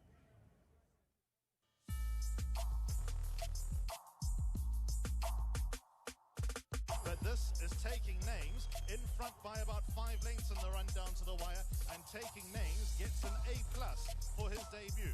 Taking Names, Donaldson, 1 by 6. And reflecting a little bit on Taking Names, how big was that performance? We think it was pretty big. You know, the way he did it, it was, okay, he won by 8.5 lengths, but it was just the way he cruised and then was able to put that horse away and kind of take off from there. And I think the trips, as we get further, we're going to run back in the Al Jadaf Stakes on the 16th. But after that, we'll have a good 6-7 weeks before the Guineas. And I'd rather have that much time, because then the schedule gets busy trying to go Guineas, Albastiki, and then hopefully World Cup night. Prince Iji, new horse. How's he doing, and the plans for him? He's coming along quickly. He's coming along in himself quicker than the coach coming. But we have a non-winners of 2 on the 16th. Might be a hair short for him, but he's in such great form, and he really works well on the dirt. So I'm really excited. I think everybody's excited to see him run the first time. We think we have a pretty nice horse there. Chegobai does. It seems every week the pressure is on Doug Watson, because he's running a good horse or introducing a potentially very nice horse. In this case, Prince IG, who's come over from the Roger Varian yard. I thought you were going to talk about Taking Names, him as well. Well, yeah, contain, surely, but and he's been rewarded for his huge success in the UAE with really big owners, and it's been brilliant to see Sheikh Mohammed Obeid base some really nice horses here, and send Doug and his connection shopping for the likes of Taking Names, which has been fantastic. So far he's done well with the horses he's brought over or bought for here, and it's a big night for him tonight. And Doug is a very positive guy in general, but he really glowed when talking about this Prince IG. I think it's IG. Yeah. But all the same, there's quite a lot on his plate tonight, isn't there? Well, there's the obvious surface first-time angle. I know Sheikh Mohammed bin Obeid is a big supporter of Dubawi, obviously, so a lot of his horses are by that progeny, and he brings that element to the table tonight, doesn't he? And look, it's not a handicap. It's a very good opportunity for him, first time on the surface. He is a bit of a non-winner, though, locked down in parts of the company he's kept. But in truth, if you look at that company, he's only once really veered out of listed races, and he's not managed to win one of those. So I don't think he's a star coming over from the UK. I know he ran behind Palace Pier last time. But he could develop into one, given the surface angle tonight. I think he's got a lot going for him. As you mentioned, he's by Dubawi. He's also have a pivotal mare, Izzy Top, who was a very good mare herself. Very few pivotals don't handle the surface. Very few Dubawis don't handle the surface. The other thing he's got going for him is he likes to go on and get things done and go out in front. He's drawn well. And he hasn't had a huge layoff to overcome. No. I mean, he was last seen in action in June. Sheikh Mohammed Obeid's done something sensible and brought him over nice and early, and they absolutely love him. You heard Doug say there, we're really excited about running him. I bet he'd be more confident if Cafu wasn't in here, though, because that was a really good win from Cafu last time. The race has obviously been boosted in the Al Maroon one since, and although he's dropping in trip, it did seem to me like he had plenty of speed. Well, the drop in trip's the obvious issue. Yeah, I mean, like you say, he was handy enough, so the trip shouldn't be an issue. But this was Bupat Seymour wanting to get extra experience into him before thrown into the wolves, so to speak. Yeah, before going into handicap. So as you pointed out, this is a perfect race for him. And then he comes up against all these horses that have been running here for years and never managed to get a win. And we had similar races like this at Jebel Ali last season, didn't we? And everyone slated them. And I quite liked them because they were sort of strictly for horses that hadn't won for so many years. And it was quite nice. It gave old horses a chance to win. But that's not the focus of this race. We're trying to develop a potential star here. Yeah. And in these two, we could well have one.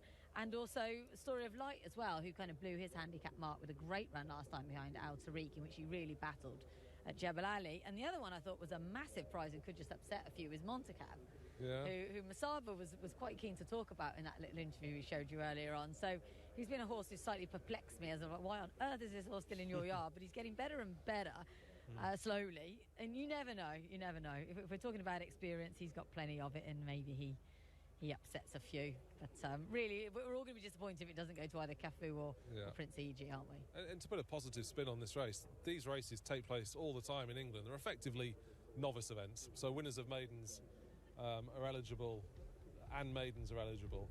And you can quite often get long odds-on shots in there from powerful yards running in that type of event in England. So at least we've got a competitive field, I would say, for this, in that three can feasibly win it. But I don't know if I'm thinking that the strange thing for me is we've had loads of rated conditions events so far this season, and this one isn't. Hence, you've got horses rated 90 carrying the same as, well, horses rated 107 carrying the same as horses rated 57.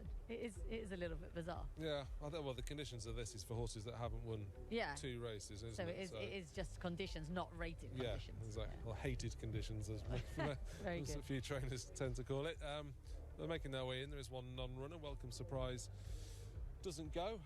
Al Mushref, rated 66, is in there. He's 1 from 15, ridden by Dane O'Neill. Cafu, victorious last time, as we've mentioned, beating Al Maroon by 6.5 lengths. He'll again break from stall 1. King's Shadow, he's 1 from 33. He's got a mark of 57, so if he can beat one home, that will be an achievement. Mahmoud Al-Zaruni trains Major Cinnamon. Fernando Hora in search of a double. We've then got Montacab, Bernardo Pinheiro. This horse certainly stays further.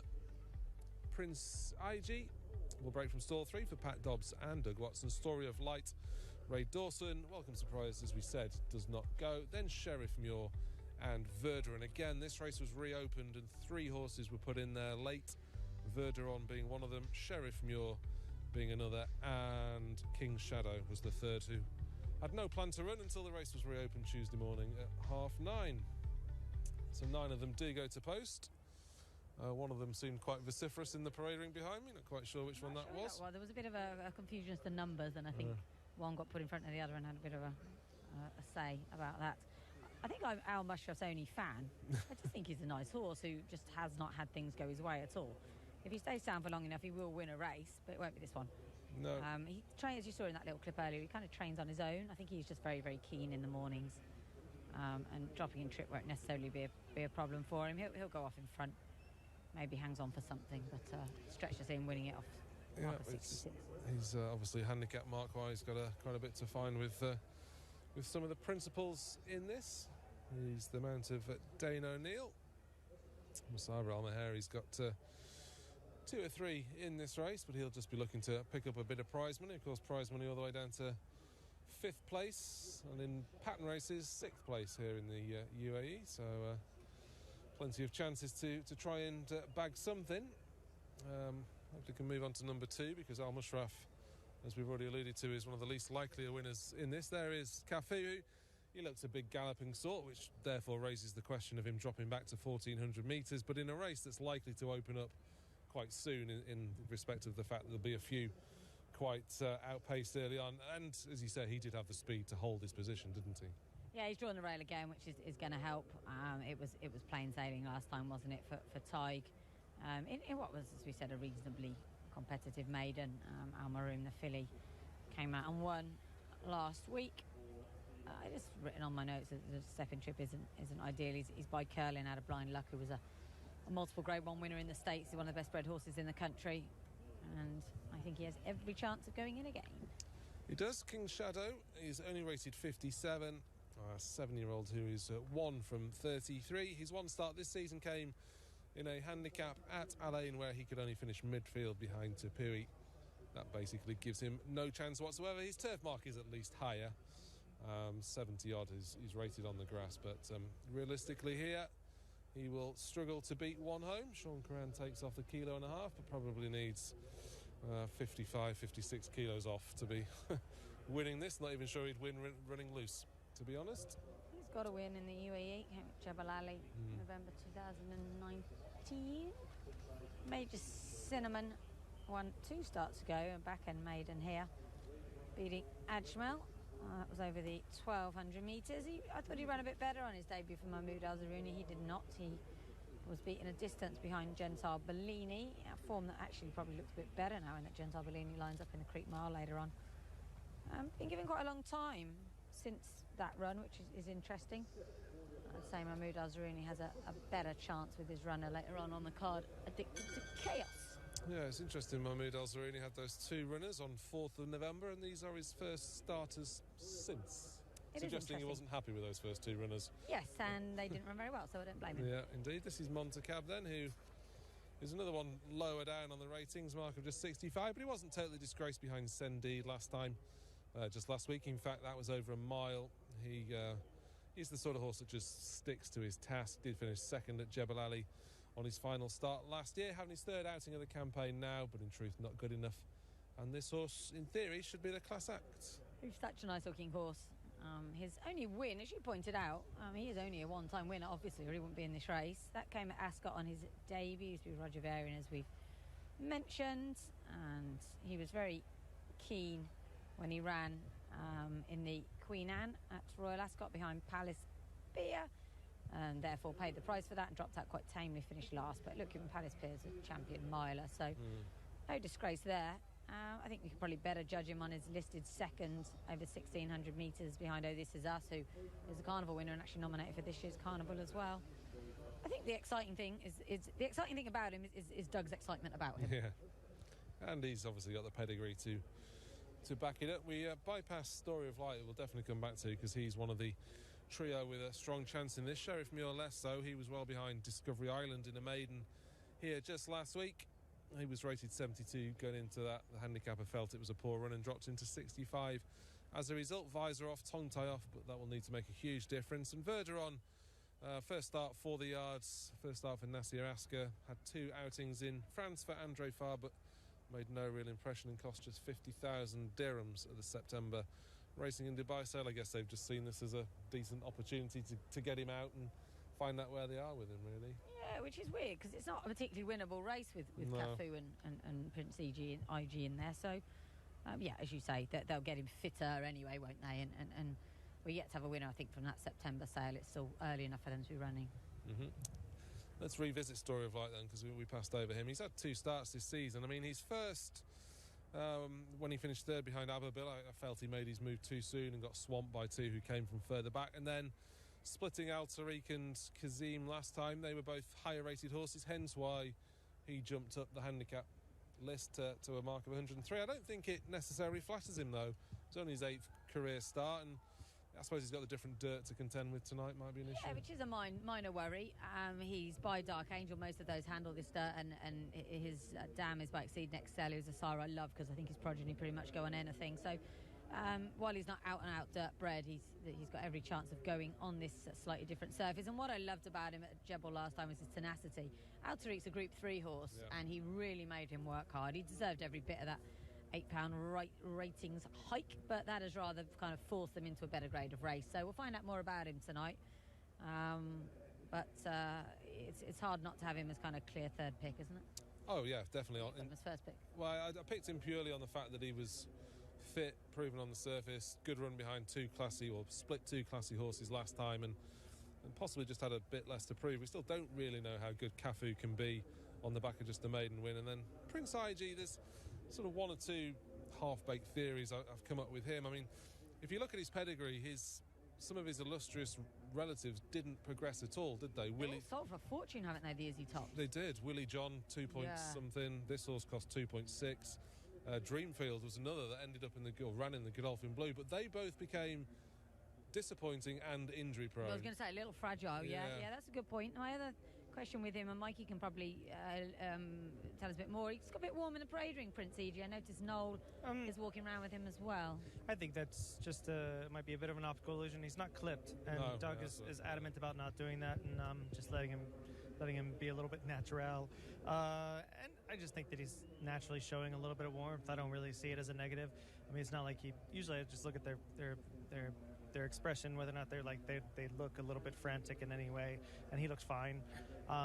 For me, it's just a question of, a horse that obviously in class is much better, but he's 1 for 13 and he's never taken a sharp left-handed turn in a race. But they're very confident with him. I know George Buckle rides him out in the morning, and it's his favorite horse in the morning, and he's very, very high on him.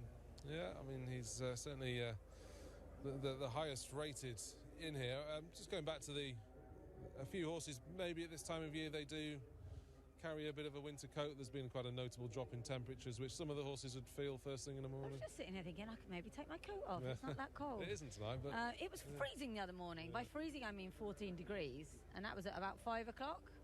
And Doug's horses would go out, I think, a little bit later than that. But then this horse has come from an English summer, so about 14 degrees would be standard. Prince E.G. That was a little look at Cafu a moment ago, and this is Story of Light. Yeah, and this is, Al Tariq had basically gone to win his race at this point. Maybe an element of the first and third tying up a degree. They were both reappearing. Story of Light had a run, but I still thought he was fairly brave to almost go through this gap. I very much think that I think that all 3 of them separated themselves nicely. This is a 6 furlong up the hill, which to me bleeds like a 6.5 race. So I feel like 7 furlongs is going to be perfect for him. It's going to hit him right on the nose. He did, out of all the horses, I thought he did look the best in the parade ring. Which is interesting. That was Kazan, wasn't it, finishing the Shadwell horse there? Yeah. He was a very smart horse, 116 rated or something. They were 2 horses that you'd imagine will be competitive in group races here in the UAE.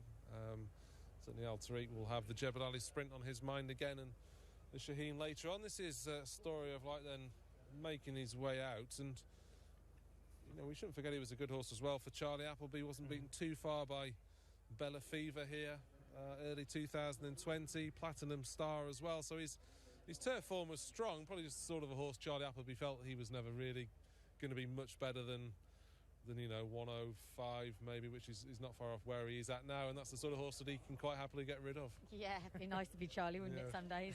Also quite stressful, I imagine, but still, Story of Light, a very nice horse, but he's got plenty of nice horses, so he can afford to let a few go, and the beneficiary on this here has been Mohammed Ahmed Al Sabusi, who's picked this one up, and I do think they've got a lovely horse. It is just the you know, the quick start to the campaign, if you like, that he's having his third run, and the different dirt. Yeah. Are the question marks for him. And we've mentioned before that the yard is on fire right now.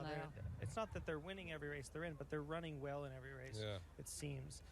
Even earlier with was it Ota or Joy? His name was, but he ran extremely well, and you know, it's just that you cannot count this horse out. I feel like he's ticking all the boxes right now. Yeah, that's certainly the way I look at it.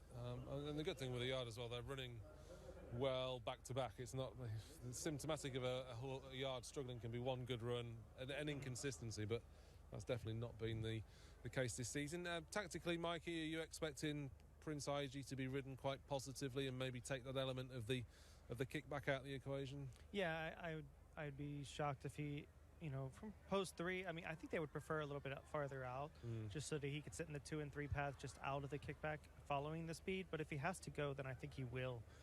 To me, he's built like a dirt horse. He's got a nice hind end on him. He's very, very strong. But at the same time, in the gallops, we've seen him at Red Stables, he's very smooth. So I think he'll be very, very tough if he runs this race here.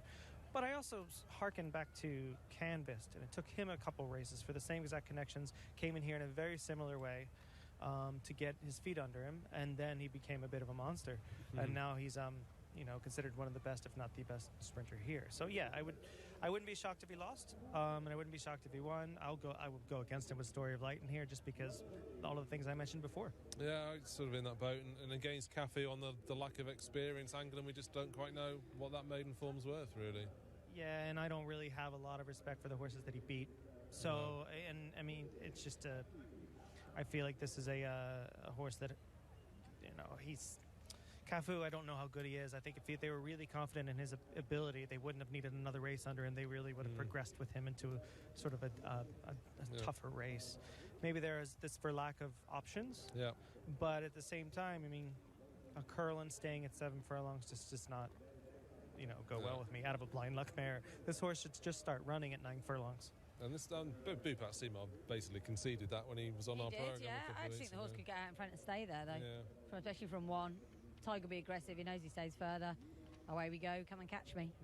Yeah, definitely.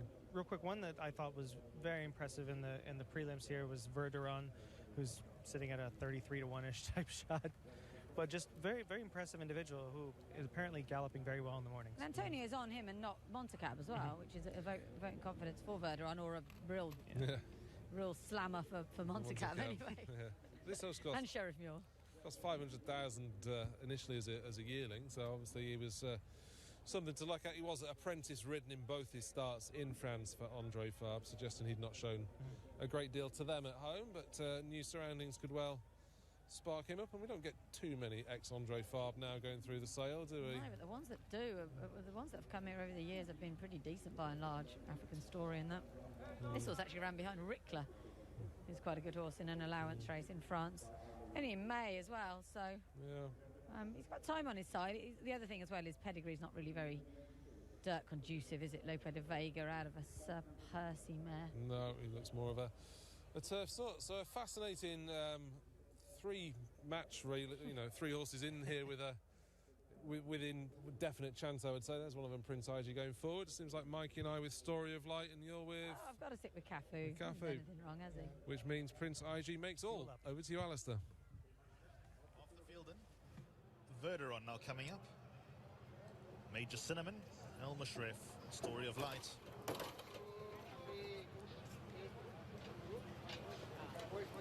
Mushrif facing up. Story of Light.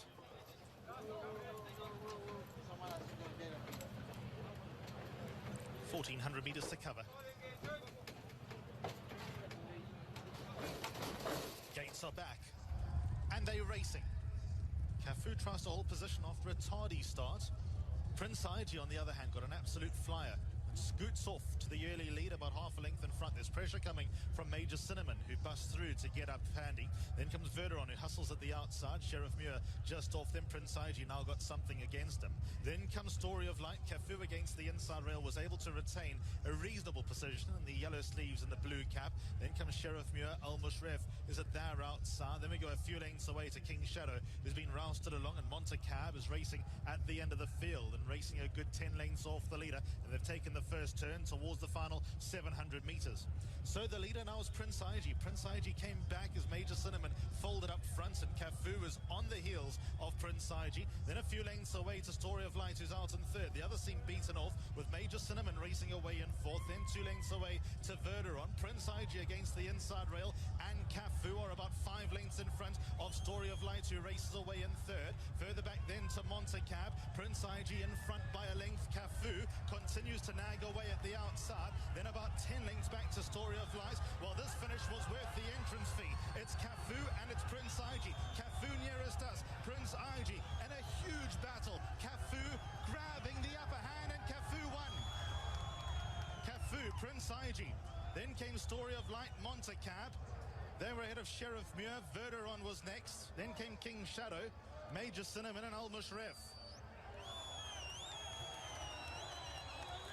Brilliant race. The crowd enjoyed that.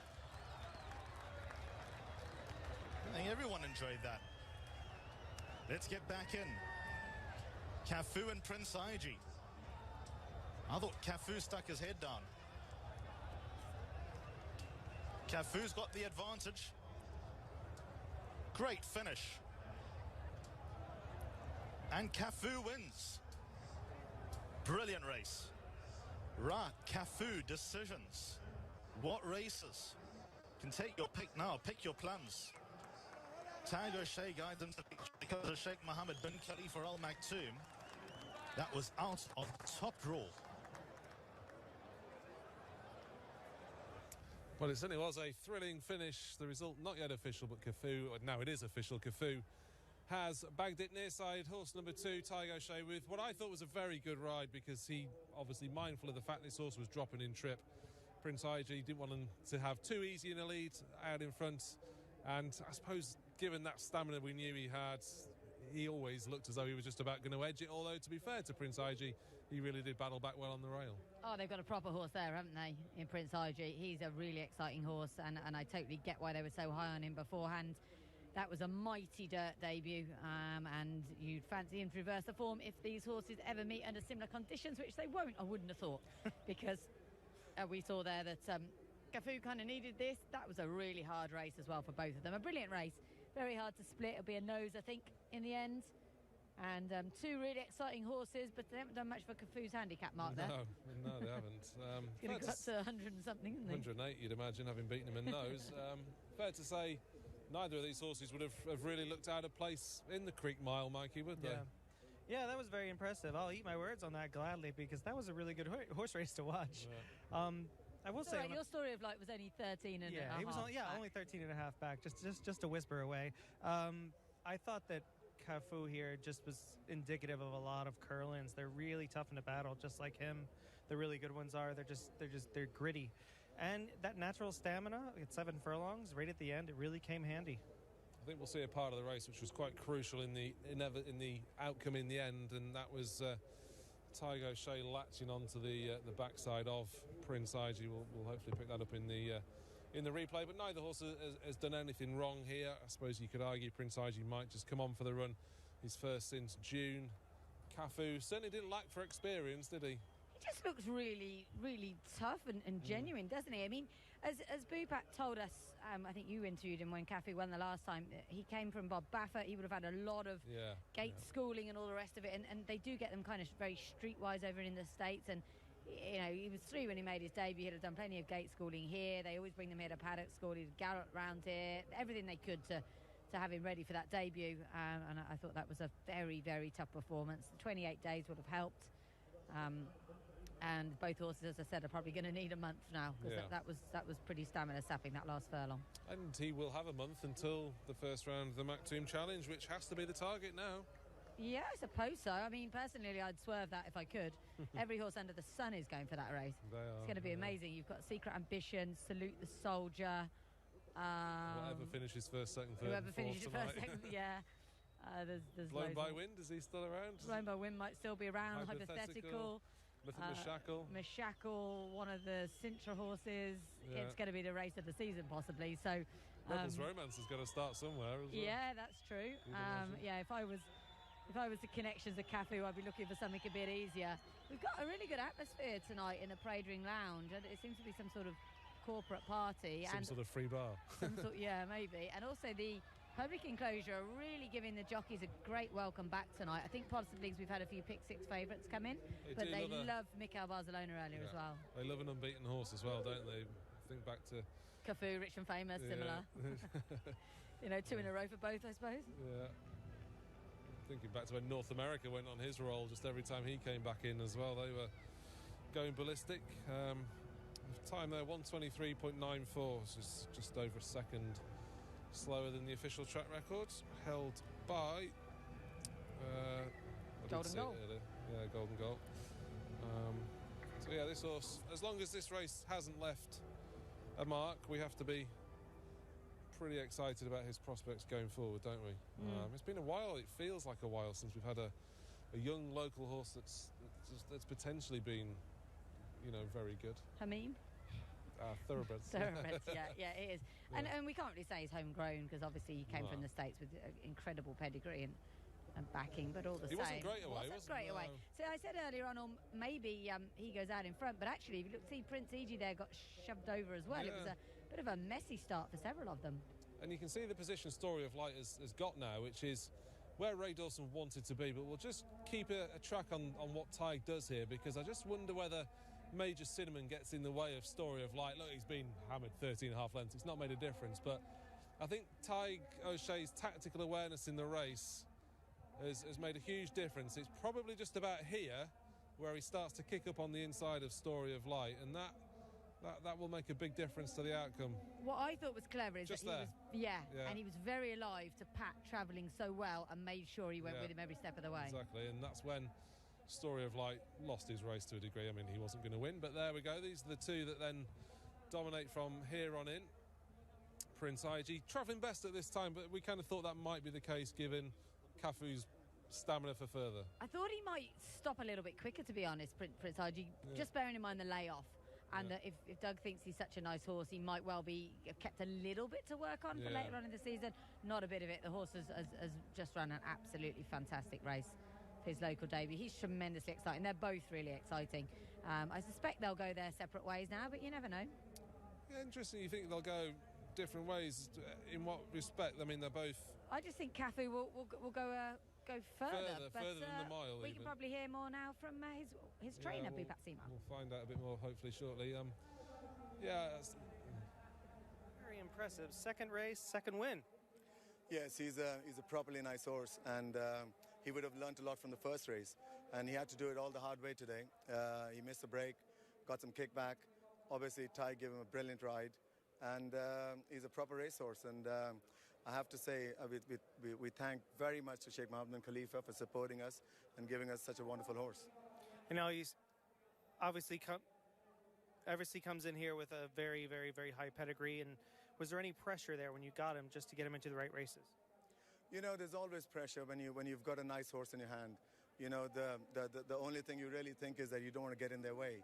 You know, you want to develop them properly. And this race was, even though it was shorter than his ideal distance, but the condition of the race were going to suit. But I didn't know there was going to be a horse like Prince Eiji in there.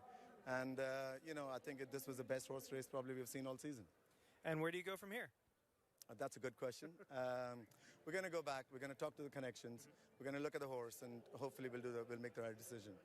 And you got a couple of options coming up in the Dubai Creek Mile. Where are you leaning right now? Where's your confidence level? Yeah, both the horses are doing really well. I just hope that Desmond doesn't need a race because he's a massive horse, you know, but he's a class horse. And on the other hand, Tuz, he got gelded last year. We really thought highly of him all the time.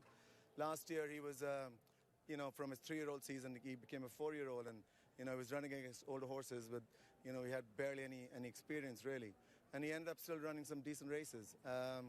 But I think the horse has got a lot of talent, and we're expecting good things out of him. Best of luck to you. Thank you very much. Thank you. Yeah, well done to Bupat Simar and the team at Zabil. I mean, they've had a couple of their big horses retire in the last 5 years, I suppose, principally North America, Reynaldo the Wizard before that. So they've always kind of had that one star going back 10 years probably now, and obviously Secret Ambition, wouldn't say emerged last year. He was an 8-year-old winner of the Godolphin Mile, but they've always seemed to find something, don't they? Because they're really good at getting in owners. Yeah. And so is Doug Watson. And you know, we've had, as we've said loads of times before, a real transition in racing in the UAE in recent years, in that we're not now totally reliant. I mean, this race isn't the best advert of this, but we're not totally reliant on horses owned by the royal family. We really aren't. And the likes of Nasser Askar, Aboushir Harari, who had the winner earlier on, of course, have been huge investors in UAE racing, and they've built up relationship with the different trainers. And the Zabil Stables Yard, latterly Satish, now Bupat, are very good at culturing relationships with owners. And also because Bupat spent a lot of time over in the States, he's got good connections there. Hence, if Bob Baffert's thinking this horse might do well in the UAE, he's likely to send him there. Yeah. Likewise, a lot of American owners send horses to Doug. So it's a lot about getting in owners now. You can't just rely on people sending you horses. You've got to go out there and maintain the relationships like you do if you're training anywhere else in the world, and I think it's a really good thing for racing here. But we still very much need the royal families, because they're the ones that can spend the bit of extra money that brings you a class horse such as these two. Yeah, absolutely, we do, and as you just saw for the crowd there, they love it as well when the Maktoum family have a winner. And as I mentioned earlier, Sheikh Mohammed Abeid bringing horses here in recent years has been fantastic, because by and large he does have very, very classy horses, and a lot of them as well. So we need the mix. We don't want to see all locally owned horses. We like to see overseas owners doing well as well. And in the next race, our feature, we've got horses owned in England, in Uruguay. We've got another one for Sheikh Mohammed bin Khalifa. We've got plenty of local owners, and we've got a real nice mix. We've got Russian owners as well. Should have mentioned them. Loads of Russian owners. So it's great that we've got this sort of depth of ownership here now. Indeed we do. This Cafu was first Zabil winner for His Highness Sheikh Mohammed bin Khalifa Al Maktoum. They very quickly followed up. There is a trophy presentation. That's the racing manager Maqsood who was collecting the trophy there. Bupat Simar, the winning trainer. Well, our feature is up next, the listed Dubai Creek Mile, and we can give you some of the numbers behind the previous 7 renewals.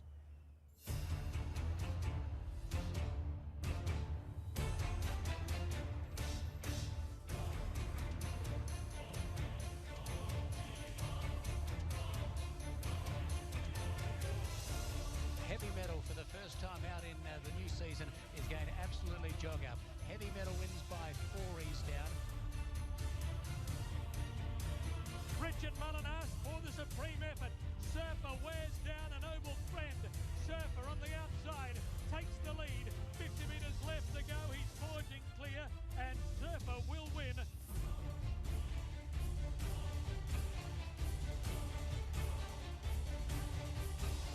But La Bernardine comes to the final 120 metres with the Dubai Creek Mile all showing up. It's another all-the-way winner. It's another impressive winner. La Bernardine easily.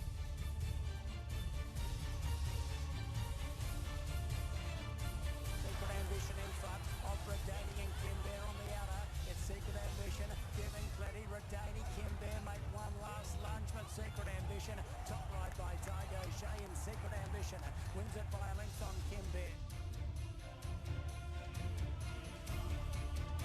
The Great Collection's gone to leave a Secret Ambition sneaking through. The Great Collection just in front. Secret Ambition trying to pick it up, and the Great Collection careers away, wins the Creek Mile.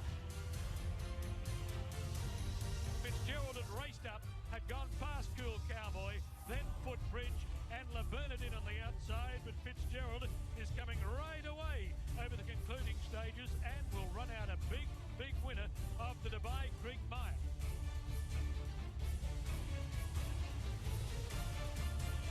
One man Van, the leader, starting to try to get there on the outside. One man Van kept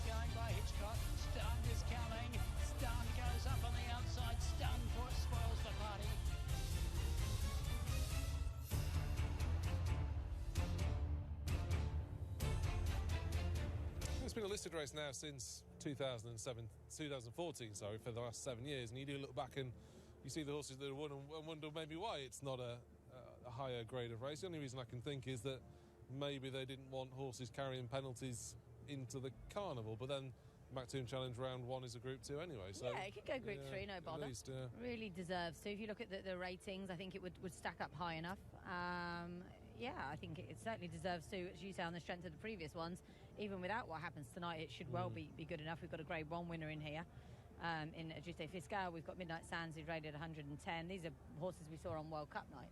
So it'd be nice to have a group race for the thoroughbreds at Meydan before the end of the year. That'd be lovely. We haven't got one at the moment. I think the only race it would affect is the fire break, I think. I had a look through. That's a Group 3, yeah, right? so a winner of this would have to carry a penalty in that, which might put some off backing up, but I don't think people... Secret Ambition had to carry that, didn't he, for a while? And indeed he will this year as well.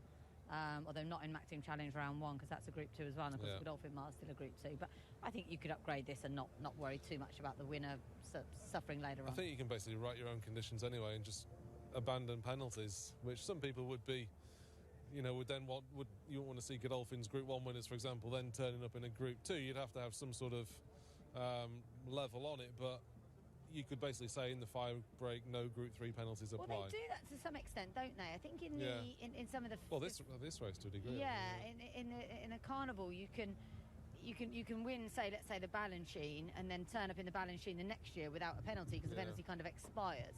And I think, isn't it all the races on Super Saturday? You don't have penalties because they want to encourage Group 1 winners in on that day, which I quite like that. To some extent, the rules have to be tailor-made, don't they, to suit the card. Yeah. But still think this race just deserves to be, on this year's running and on the previous ones, as you say, a Group 3, and then it goes into the Group 2.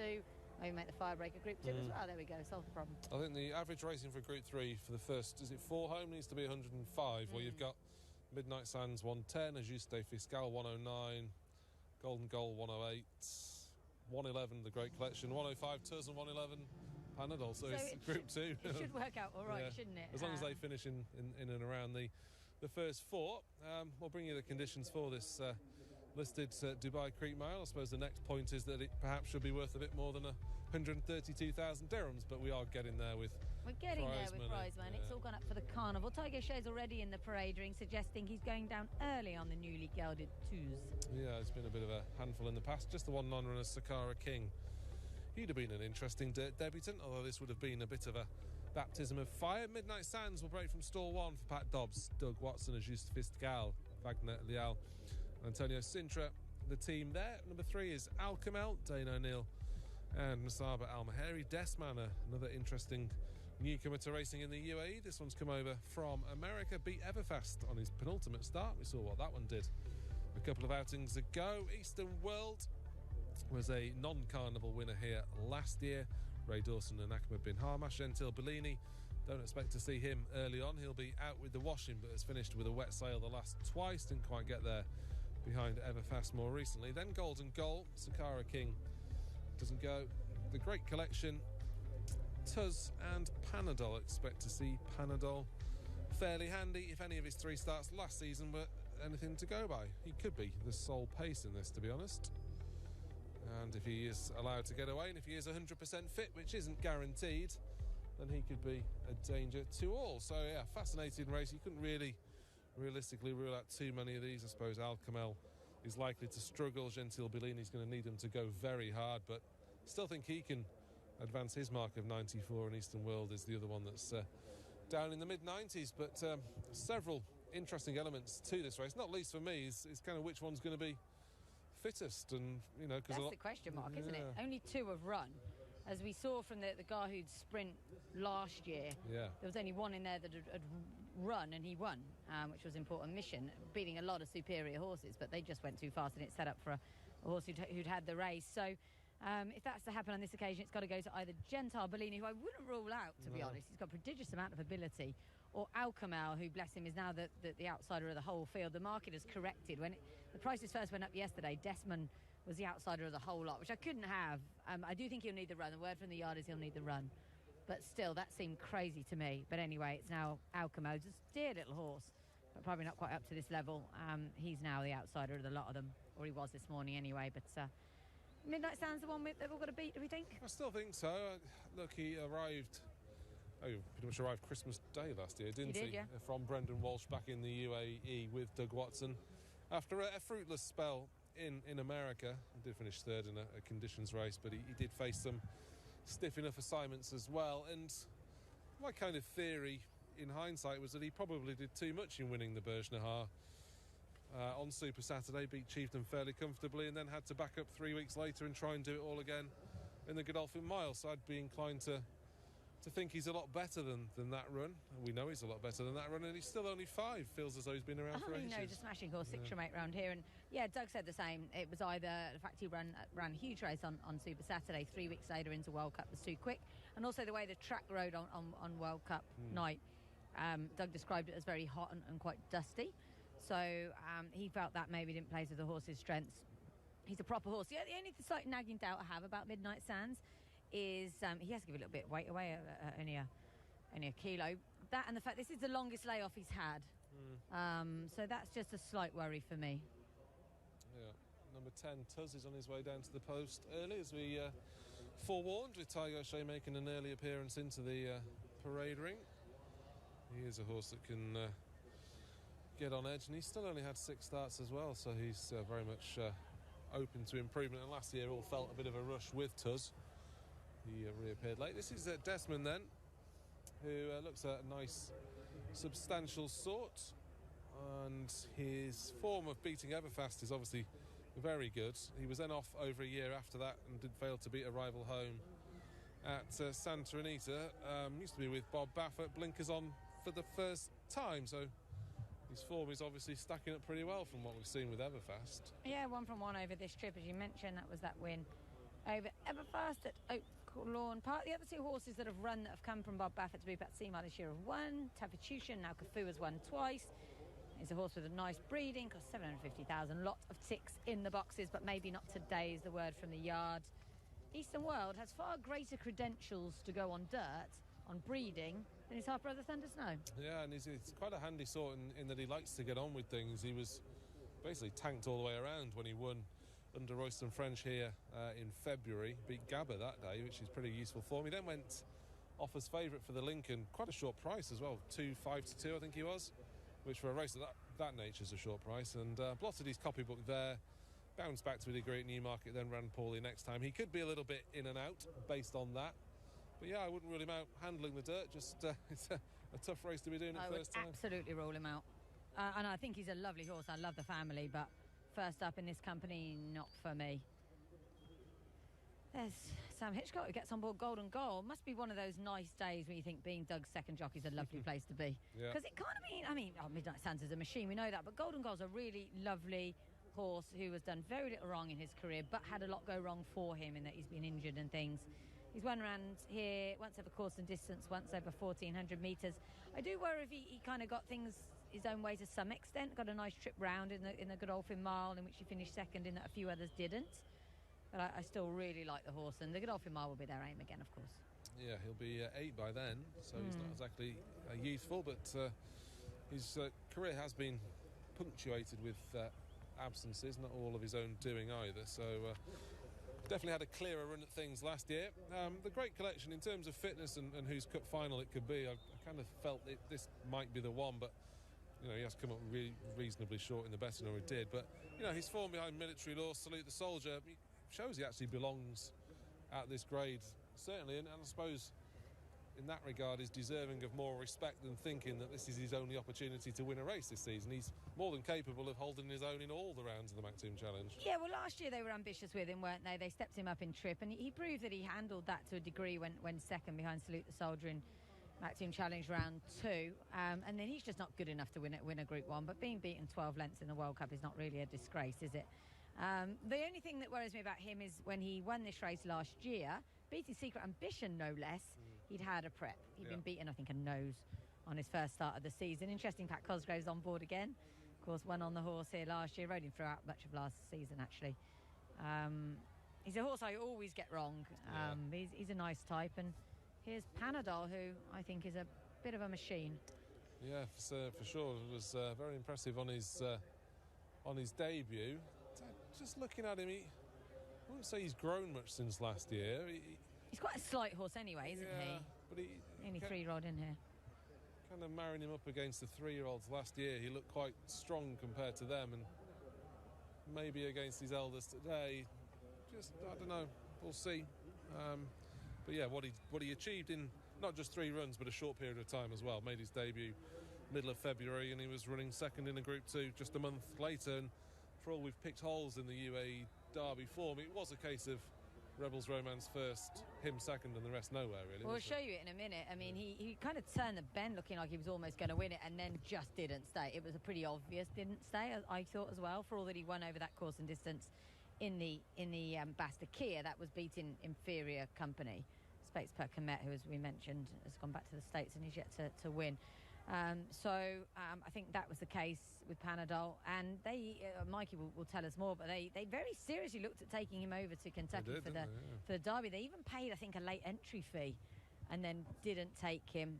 Sheikh Hamdan decided against it, a decision that, as much as I love the idea of him going to America and running in that race, I think it was a good decision, and I think it's a decision that might well meant they've got a better horse for this year. Would you agree, Mikey? Yeah, I think that definitely comes into it. I know that they realized they could have anything from a very good Godolphin mile horse to a potential Saudi Cup and World Cup horse. So they're probably working their way back from those 2 big races and deciding which one he falls into. So you think I think he's a proper miler. You think that looks at the 1900, 2000 I agree again? That from the evidence we've seen, we've seen him win at 1900. We've seen him lose to a very, very good horse at 1900. The mile that in which he won first out in February was extremely impressive. It earned that 102. I think this will tell us where he is fitness-wise, and also may tell us what he has left. Because if he does have a little more stamina than the 16, the fitness won't matter nearly as much. What does the pedigree say?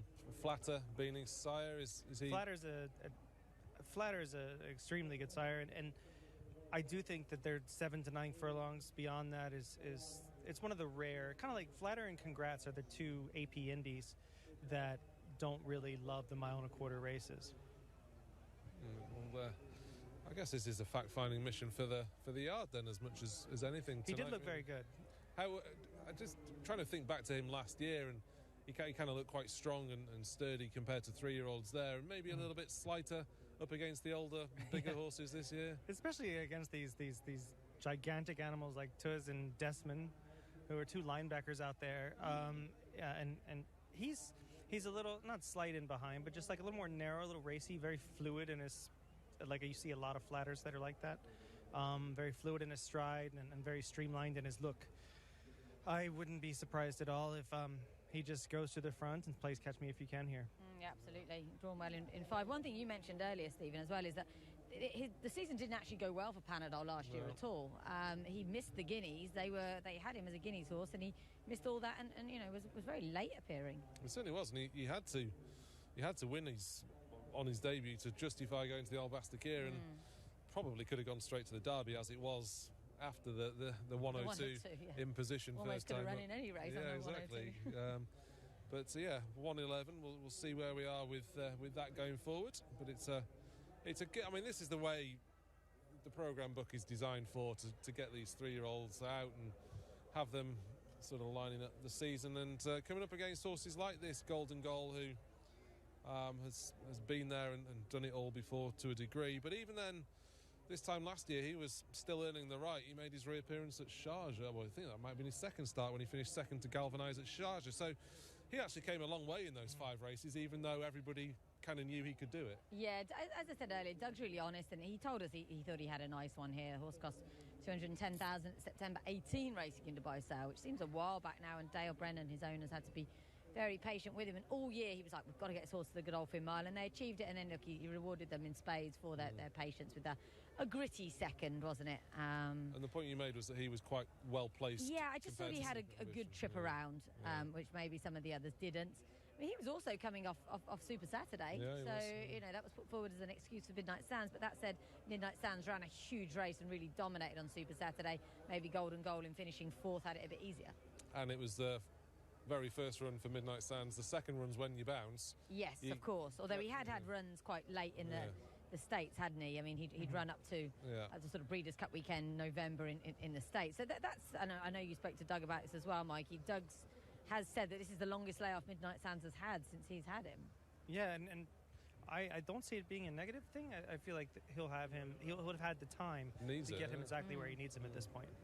This is the Derby, and you can see Panadol was still in front around about 300-400 metres out before Rebels Romance went on. We've not seen him since, so we don't quite know how good a Derby it is. We can look at those well beaten and sort of be derogatory towards what they've subsequently achieved. But the first two, as we said, were dominant. And just looking at him now, he's not losing any further ground really at the finish, is he? I think he's a proper horse. I think it was legitimate UAE Derby. It was on the Ragozin sheets. I think it came back to about a 6 3/4, which was in line with the best of the 3-year-olds in the States when you were applying it to the Kentucky Derby at the time. So I feel like it was a legitimate race, and they were by far the two best horses in it. Yeah, they certainly will, and hopefully will prove as such this year. He's certainly striding on nicely on the way down to the start. Means they're going to send him. Yeah, indeed. Tuz, we didn't mention too much about, because again his UAE career has been slightly punctuated. He was very impressive. Well, distances suggest he was impressive in Russia. We're kind of none the wiser, and he was a bit like Panadol in that he went straight into the Albastakir in his 3-year-old career, ran well there, obviously missed the Derby that year, but then came back last year, and again it was a rush. Only started in middle of February. So yeah, and as I understand from Bupat and the team at Zabeel, it wasn't really a serious injury. It was just a sort of series of little injuries that kept him off the track. So he came back and ran a mighty race behind Hypothetical, who I think is a World Cup horse for this year, and probably run in the race again and could well do very well. And then he ran back pretty quickly on Super Saturday, and then again on World Cup night. So it was 3 runs, and okay, they were kind of a month apart, but it felt like it just was all a bit rushed with him. And he's a very strong traveller, and he works. I've never actually seen him work at Zabeel, but he reportedly is the quickest horse I've ever had round there in the mornings.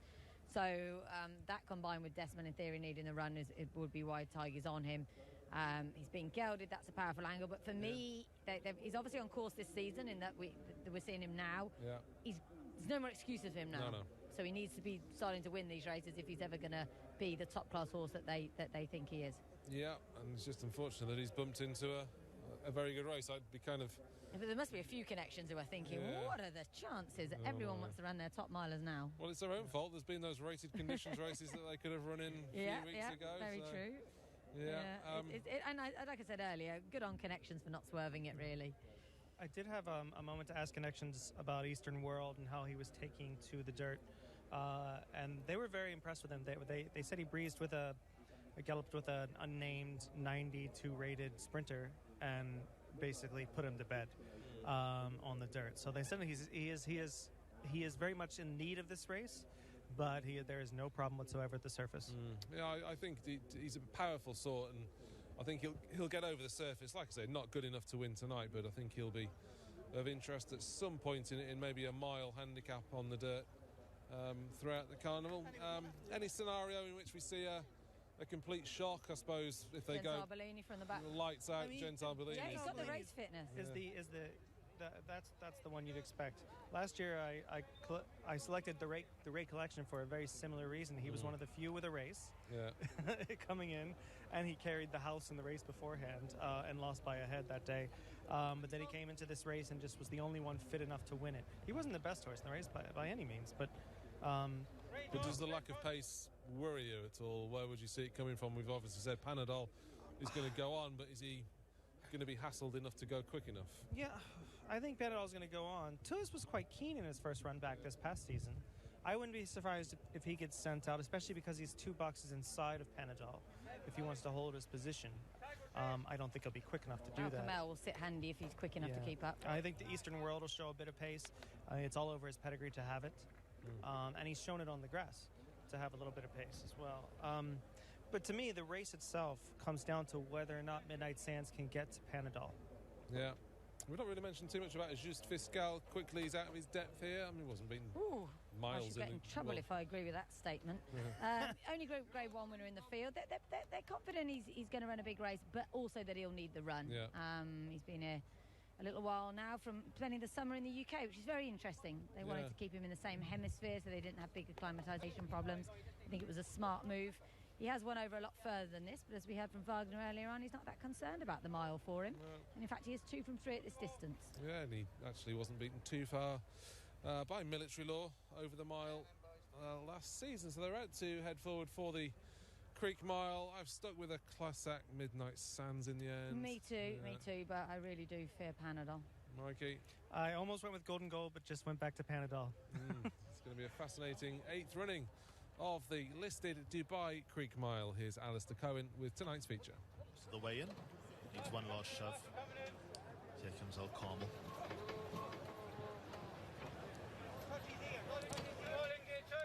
Set and ready. Gates crash open. And they're racing. With Gentile Bellini getting squeezed and getting nudged, and has to race at the back of the field and take his medicine. Eastern World broke out well, but Panadol shows that good gate speed and gets alongside Eastern World. They're not much in it in the early stages, but Eastern World's making Panadol work for the lead. Tuz races in third, about 2 lengths off an early good gallop. Then comes Midnight Sands, El Carmel, blue and white colours. They're already stretching out onto the back straight. Golden Goal is 6th place and about 7 lengths from the leader. Then comes Ajuste Fiscal. Desmond was next. Then comes the Great Collection and about 6 lengths away to Gentile Bellini, who's tailed off. They head through the final 800 metres and Panadol at the outside of Eastern World.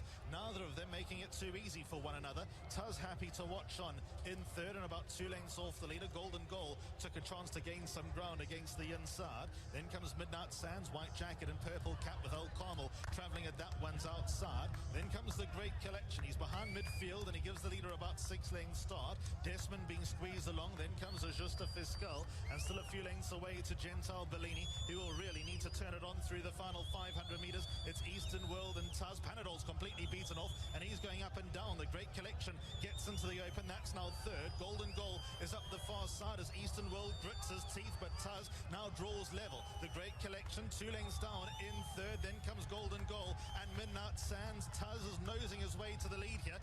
Eastern World running a big race in second. Then comes the Great Collection, but it's Tuz drawing off here from Eastern World and the Great Collection, and Tuz wins. Tuz wins the Dubai Creek Mile. Second, Eastern World, big run. The Great Collection, nice run in third. Golden Goal. They were ahead of Ajuste Fiscal, Gentile Bellini. Midnight Sands next to finish. Desmond didn't go on with it. Then further back to El Carmel. And Panadol trailed in. Well, we said it was time for Tuz to stand up and be counted. He'd been called the Russian Frankel when first arriving here in the UAE. He took his time to find his feet. Things hadn't altogether gone smoothly, but he was starting out here nice and early this season, and he's bagged the listed Dubai Creek Mile from some exalted rivals, albeit exalted rivals that didn't really feature in the frame in the end. A bit of a funny race to watch, Laura. Wow, some notable flops in there. Panadol eased out of it in the end. I really hope everything's okay with that horse. That was not a good performance whatsoever. Midnight Sands never really looked like winning it at all and has been well beaten in the end, but Tuz had to stand up and really show he's a proper horse, and he's definitely done that here. He gritted it out as well where he had to, and a belting run from Eastern World. I owe him a big apology. But the first two were 1 and 2 pretty much the whole way around, weren't they? Yeah, I think that's a big point to make, isn't it? The pace didn't really collapse, apart from Panadol, who faded out of things quite badly, but it certainly paid to be handy there. Yeah, things obviously weren't right with Panadol, but this confirms to me, I mean, hats off to Tuz. You know, remember, he's only started 6 times. This is his 7th start. He had every right to move forward in a big way and step up, but there's a speed bias, plain and simple tonight, and a low draw. I mean, not low draw in the first 2 or 3 paths bias, and we've seen it in every race. Yeah, Tuz was breaking from stall 4 in this, and was always prominent.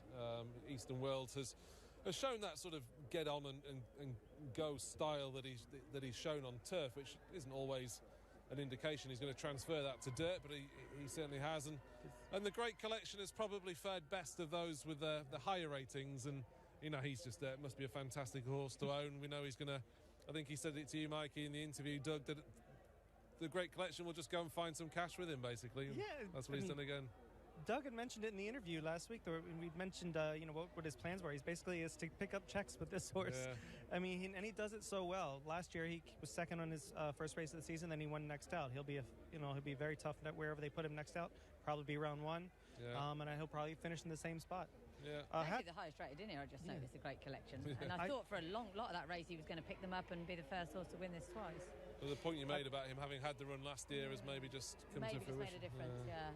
I always hate the term best losing ride, but Ray Dawson rode a huge race on Eastern World. He refused to give up pole position on the inside, and then the horse gutted it out. I mean, this horse is going to move forward in a big way, and we all hoped he would be something, and he is. I think he's on that evidence. He's better than on dirt than he ever was on turf. Oh yeah, by far, and he's bred for it, top and bottom, to be a serious dirt horse. Thunder Snow, then his brother. The funny thing is, he isn't bred for dirt either. Neither was Thunder Snow. No. It's just thank heavens Dubawi's all act on it by and large, or most of them do. I think the key thing with him, he's got early speed, Eastern World, which is going to get him out of trouble on a lot of occasions. But he was no match in the end for Tuz, who was having just his 7th start of the season.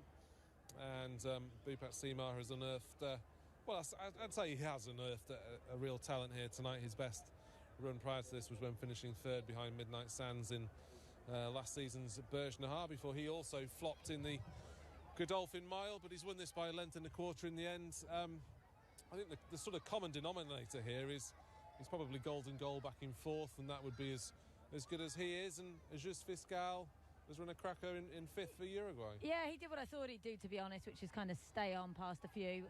And they've got lofty targets for him later on in the season. I think they're quite keen on trying to get an invitation back to the Dubai World Cup if they can. You need his rating to go up a little bit.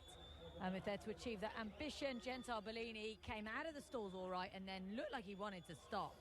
I don't know if that's just something he does or if he's actually trying to stop, but he's got a lot of ability. Again, he's made up ground and finished 6th. Be interesting to see how Bhupat and the team at Zabil divide up their milers now, won't it? Because we know Secret Ambition reappears in round 1. Do they go there with 2s? Do they skip that? Look at the fire break. Wouldn't be very many races if they do that. And then Cafu as well. I don't know that Tuz really wants to go further, just about to say, this horse has never really shaped as though... Well, that's a good point as well. Secret Ambition goes to Saudi. So he goes to Mattoon Challenge round 1 and Saudi, I think. And there's a good horse of His Highness Sheikh Ahmed's in the yard as well, isn't there? Who finished 3rd in the Godolphin Mile. Oh, Avant-Garde, yes. Great big, huge horse, yes. Yeah. I forgot about him, and he will also likely be aimed at those sort of races as well. I mean, all different ownership, so it'd be for the owners to decide. Certainly is a very competitive division. We can see Gentile Bellini right at the back already. Eastern World very keen to get on with things. Panadol has got over from his draw in stall 6 to lead, I felt, fairly comfortably. The field reasonably well grouped in behind. Golden Goal just edges off the rail there, and Midnight Sands and Pat Dobbs do something quite similar as well, just to get out of the kickback. And at this point, Panadol, you feel he's fairly comfortable, but the distress signals are very soon out, aren't they? Yeah, it's until we get the stewards' reports on around about Sunday, we won't know what's happened, and we can maybe ask Solomon, I'm sure he'll tell us. But something's gone amiss. But the horse has come back across the line, and nothing too bad, I don't think. But we can cross the line through that, and instead concentrate on those who did put their best foot forward. Midnight Sands, though, I mean, he just looked flat throughout, didn't he? He did a bit. Look, you'd potentially say fitness was one of the reasons why, and which Doug did mention before. Yeah, his first summer in Dubai. A big horse. Yeah. Well, his first real break for an awful long time, because of course he went to America and back to Dubai. But Tuz has worn down Eastern World fairly comfortably. The Great Collection sticks to his task. He's proven over further. Maybe I'm being a bit harsh in saying Golden Goal's as good as he is in 4th, but he will be an 8-year-old soon, and he's obviously risen a long way through the ranks in recent times, and to get to his mark of 108 is no mean feat. But can he find that extra length or 2 going forward? No, I don't think so. No. I'm a huge fan of the horse, and I think this is about where he is. Godolphin Mile is a good target for them again. Yeah. I don't think they need to be doing anything rash and trying to shoot for anything higher than that. If he goes to Godolphin Mile, runs 2nd again, they have a nice campaign. With a mark of 108, you can kind of work back for it with a bit more confidence. Yeah. Whereas last season he was starting off 100. He's starting even lower than that. So they really had to earn their spot into the Godolphin Mile. Whereas this year you can track back from it a little bit better. I'm still wondering whether he was going to get in off 102. I think even after Super Saturday. So he's definitely, they can work back from that. Well, I'll see a few disappointments other than Panadol maybe when we have a look. Desmond never really featured, but that was the kind of vibe beforehand anyway, wasn't it? Yeah, the market probably had that right, hey? Yeah. I'll just keep quiet in future. We're here to have opinions. What else can we do? And Gentile Bellini picks up to finish. The point I was going to make with Gentile Bellini, you could run him over 2,000 metres next time, but they'll go slower. Yes. He'll soon get adrift and run even worse, probably. It's really tricky, isn't it? And Masaba obviously thinks the horse has got a lot of ability. We know the horse has got a lot of ability. And I did say to Masaba, I think in a little bit that we actually cut out of the interview, I think I said, does this horse want further? And he kind of said, yes, but at the same time, he'd won over a mile. He needs them to go, well, I mean, they weren't quick enough, but that's what he needs, a proper flat-out gallop. And it's just that little bit after the start where I'm not entirely sure he's not doing a bit of a Pakistan star, as we shall call it from now on. I'm going with Antonio Vivaldi. Okay, that's a more fitting one from the same yard. Yeah, exactly. It might just be something he gets a kick back and he's certainly thinking about it.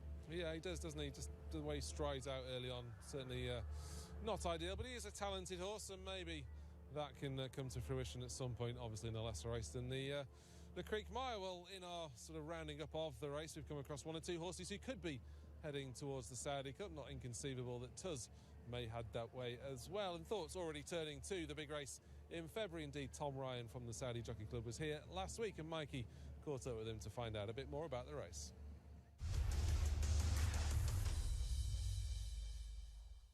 Here with Tom Ryan from the Saudi Cup. It's obviously a pretty exciting time right now, and you're getting ready. You're 2 months out. How are the nerves?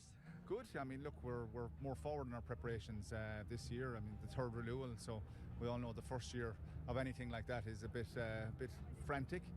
Last year we all had our COVID sort of related challenges that were quite severe. This year it looks like the world is getting onto grips of it now. We're very forward in our preparations, and sort of 2.5 months out, we're feeling pretty good about it. And we got a 4-week gap this year. Do you like that preferred to the 5? Yeah, look, we'll just have to see how it goes now. We had some of the Japanese in particular that ran well when they got here. We'd like to think that the whole Saudi Cup, Dubai World Cup situation creates a sort of a two-stop regional proposition for internationals, the Americans and Japanese in particular. So, Saudi Cup is still in its infancy in that way in terms of spotting trends. So we'll wait for the third renewal and we'll maybe take a judgment on that then. We obviously see a few horses here that might be heading that direction, but any big names you can throw out that are definitely coming that way? Look, the entries are coming in. Obviously, we all had a disappointment this week with fatality in America, so you're never too you don't count your chickens and maybe too soon on that one. So our entries close on the 5th of January. I'm over here this evening. I'll go to Jebel Ali tomorrow just to meet people and just encourage them to get their entries in. Look, Saudi Cup is run as a Group 1 for the first time in February. We have the group status got on the supporting card. So something that is still building and something that we're still working very hard on. Tygo Shea here on Tuz, Dubai Creek Mile. Impressive performance. Just take us through the run. Yeah, he's a horse that we've always really, really liked. I think I went on record, to yourself last year, saying, there isn't too many horses in Zabeel that work like this fella. So just different things didn't work from last year. Super Saturday got very worked up and unfortunately dropped William Buick beforehand in the preliminaries and stumbled out of the gates then. Just small little things. So the connections rightfully decided to gel them, and I think it's made him grow up and mentally, and he behaved great there tonight, and I thought it was a strong renewal. It was like a mini Godolphin Mile apart from the Americans and last year's winner, Secret Ambition. It was a very, very strong race. So, but thankfully he's done what he's eventually, he showed us every morning we work him. He's so generous, and that's what he does with any horse, So hopefully now the gelding has worked, and onwards and upwards. And only a 7th start. A lot of people forget that he only has so many starts. How much more do you think he has there as far as progress? As I said, there isn't too many in Zabeel, if any, that can gallop like him. So I think the world is his oyster as such. He's made for the dirt. He's a strong traveller, and now he's grown up. He's mentally grown up. So I think it's onwards and upwards, and it's shaping up to be a cracking Maktoum Challenge so far. Good luck to you. Thank you. Second big race win of the night for Tygo Shea after the victory of Kifu earlier. Tuz bagging the enlisted Dubai Creek Mile, and Ty just had the horse in the right place as well. Again, throughout, and that's the hallmarks of a champion, and probably something we should have mentioned in the run itself. A race that suited those up with the pace, and the best jockeys have the horses in the right place. Well, Mikey mentioned a speed bias. There's no one more tuned to things like that than Tig. He was quick to spot it on World Cup night. I reckon he spotted it in the Arabian racing, which he was second on Outwardale, and used it to his advantage on Secret Ambition. Yeah. And he's always been a very good jockey from the front, and he's strong, and he keeps them going. And it's worked out well with twos there. No, a nice performance. I'm happy with the owners that they've only got, I think, this horse and 12th of Neverland here, and done very, very well with their horses that they placed here. Yeah, they've been very successful. 12th of Neverland won a couple this year, and twos has sort of confirmed that earlier promise, really, as we said, that early kind of rush to get him to the Albastakir and the Derby that never was. And hopefully it will be a case of him fulfilling his potential this year, and certainly forms a fairly formidable miling division, full stop, let alone those that are in the Zabeel stables. We're going to turn our attentions to the juveniles next. The 2-year-olds are in action in our conditions race that's upcoming. It's taken the name of the Murdiff Stakes, and obviously important that the winners of the 2-year-old races have an opportunity to run again before the Guineas trial, which is why this is the first race of the season that, you know, say for example, taking names who won the first maiden, he couldn't run again until tonight. So it's a race that's definitely needed. Yeah, and as we heard from Doug earlier on, he kind of wanted to run again now to give the horse more experience rather than run in a succession of quick races in the new year. So that's why we have the excitement of seeing taking names, because he was a real talking horse before that debut, wasn't he? And then he, you know, absolutely destroyed what looked a good field. Although we should point out the second Summers Tomorrow, who runs next week, was pretty well beaten the next time up. So there's that thing to potentially consider. I think there's a bit of depth to this. No, definitely is. There's certainly one or two coming over from the UK as well, which are of interest. Addicted to Chaos has come over from the States, where he won a maiden at Delaware. And Gabriel Maloon rides for Mahmoud Al-Zaruni. As your coast, one of a couple in there for Pavel Vashchenko. Tiger Shea on board. That one, Razine Dubai, is one of the other winners in the race. He's successful at Jebel Ali. Then we've got Sed Marib, who's one of the more experienced 5 starts in the UK for Roger Varian, now in the care of Fauzi Nas. Suvorov, Antonio Fresu rides that one. Then taking names, Al Mofti is a newcomer, one of 2 newcomers in the race. They both hail from the Ahmed bin Harmash yard. Street Mood has been placed in a couple of maidens behind taking names, and latterly Majir. He's kind of the constant in the couple of maidens we've had here so far. Then Withering, who has been runner-up on 3 occasions in the UK, and Yes More Rich, who is a half-brother to No More Rich Blondes, hailing from the same stable as that one. As do you think the name Yes More Rich Blondes, I've changed my mind, was taken? I went with, is Yes More Rich Blondes one character too many? Yeah, that's what I mean. Oh, okay, yeah. So Because you're only allowed Yes More Rich. Well, Yes More Blondes would have been okay. Yeah, Yes More Rich. I think they've probably wanted to get away from the Get away blondes. from the association. Yeah. We'll tell you the story one day about that. I'll ask Ahmed bin Harmash when next time he's had a winner and he's in a good mood. But no, they did very well with No More Rich Blondes, who in my opinion was a filly of limited ability. Nice. Yet they managed to win a Group 3 UAE Oaks with her, and she's gone off to have little blondes in America. That's probably a good business plan, winning the fillies race. Absolutely. Selling them on. Very clever. Yeah, and they certainly did with her. Yes, More Rich is already gelded, so no great sell-on potential with him unless he can prove to be a star, although is the second string tonight. Like I said, we've got that added intrigue from a couple of UK horses ran initially in the UK, now of course with Fauzi Nas, and I think there's enough going for both Sed Marib and Withering, probably the latter more aimed at the turf series in the new year though. Yeah, I think they're both really interesting. Mondialiste on the dirt, that'll be a first, won't it? Mondialiste, his first crop I think this year, is a new stallion, so this will fairly safely say the first Mondialiste to run on the dirt. This Withering, who Adri rides with David Egan on board Sed Marib, who I think they do really like this Sed Marib, and he's by American Pharaoh out of a very well-bred mare called Sea of Snow, was a Godolphin mare. It sounds like a dirt breeding, but a lot of American Pharaohs kind of prefer the turf. Yeah. So, but he looks the more interesting one. But yeah, maybe not a great deal between the two of them, for all that Withering is still a maiden. Yeah, I just wonder whether they've gone with continuity with David Egan having ridden the horse make a lot of sense. 5 times. There's one going down to the start early. Street Mood has tended to get above himself before both of his races so far, and he's doing so once again. Hopefully we can have a look at some of them going around the parade ring. This is addicted to chaos. So Mahmoud Al-Zaruni said he would have horses with different owners in his yard, and this is one of them. Won a Del Mar maiden back in July, so he's been off the track a while. That was over 1,000 metres, only cost $7,000 as a yearling, and I guess the way the stables horses have run so far would sort of have a cloud over them, although Major Cinnamon wasn't really entitled to run that well earlier on anyway. No, the two he ran, one of them's run back now, as you say. Major Cinnamon had fairly limited ability, so I'm not all that surprised they didn't do a great deal. Addicted to Chaos I thought was quite interesting, really. Used to be with Anthony Pecorario over in the States. Was a winner, as you say. Got a few things in his favour, I think, not least a relatively quick turnaround, having just run in July. Razine Dubai, quite exciting, I thought, in the manner of his victory anyway. He looked good. He dominated a 5-runner field at Jebel Ali. He did have the rail to help to a degree, would have been to his advantage. The other 4 kind of spread themselves out. That form hasn't been tested yet. None of the other 4 have run, so he can't form too many strong opinions, but the form of this horse, said Mariba's, has been well and truly tested, principally through modern games. And I think just watching his videos, he looks as though he's got the style of one who's going to handle the dirt well. Yeah, although he's actually been held up on most of his starts so far. He's also was slowly away on his debut, and he was quite well beaten behind Dabab, who's a good horse at Leicester.